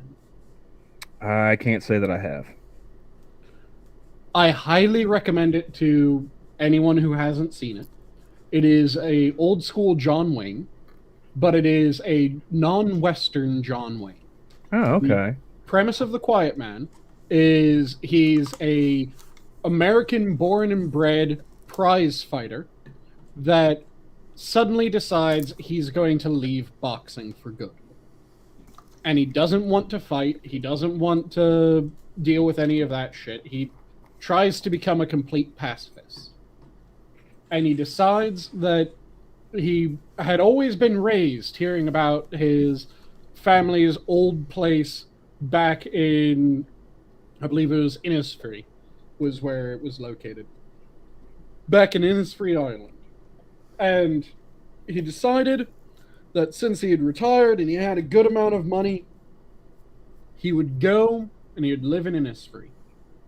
So he goes there, he meets a woman that he falls in love with, and marries her, and her brother fucking hates him. And keeps on trying to pick a fight with him, and he keeps on trying not to fight throughout the entire movie. And as he's not fighting, his wife gets progressively more and more pissed off at him because he's clearly a fucking coward since he isn't willing to fight. And of course, you find out why he leaves boxing and all that shit as the movie goes on. But there's one point where he's dragging his wife back around the climax of the movie to their home, finally having kind of reaffirmed his position in her mind. And as he's dragging her back to their home, where she's kind of half-heartedly resisting the drag, but not really, you know what I mean? Mm-hmm. A little old Irish woman, and the rest of the village starts forming up around them, and a little old Irish woman runs out, starts walking with them. They reach near a tree line, and she runs off into the tree line, and comes back after like 30 seconds have passed with a stick in her hand, and she goes running up to John Wayne's character, and this little old Irish woman hands John Wayne's character a switch and says, "Here's a good switch to beat the lovely missus with," and then goes back to join the rest of the group. That's fucking awesome. It's one of the best lines from fucking anything. It made me think of switch to beat the lovely missus with. Made me think of Boondock Saints. You know. Yep. Well, should have been a rule of wrist then, shouldn't it? Yeah. Like I said, John it is Ford's The Quiet Man. Yeah, no, I want to see that now. Yeah. It looks funny. A fantastic movie, and it had, for the longest time, I think it was just in the past few years, finally surpassed. It had the longest fist fight of any movie. And I mean, for decades, it had the longest fist fight of any movie. Well, we're going to have to call fantastic. it because it is getting to be that time. So it is. Holy shit. Why does the watch page is so weird. It still says 1 hour. Like 3 people watching. What the hell? What is Yeah, mine's like jumped from 3 to 10 down to 5. I literally see like a dozen people in chat talking, and I'm like, how is that 3? Watch pages are so weird sometimes. When you load in the watch page, it tends to just tell you from the time that you clicked on it how long, or from the last time that it's refreshed, rather, how long. Oh yeah, see, mine just says it's the stream's scheduled. It doesn't even say it started. So yep, because you've had it open since before it started. All right. Yeah, now it says 10. Okay, cool. So for parting thoughts, DrFunctional, you want to start?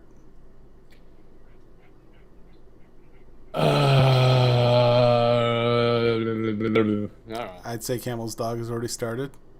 Yeah, I was about to say, I heard heavy breathing, and I hope to God it's a dog. Yeah, that would be the bulldog. Nice. The girlfriend likes to run the air conditioning like a meat locker. So nice. In the computer room, I have the vent closed so I don't freeze to death while I'm sitting here. And she just woke up. She's like, "Hey, it's a little stuffy in here." The only thing I got is stay safe out there. And please have your pets spayed or neutered. I'm Bob Barker. Nice. Okay. Sanguine. I'll sign off with my standard of, if you're passionate about something, make sure that you devour it. Don't let it devour you. Well done. Camel? There are only 10 types of people in this world. Those who know binary and those who don't.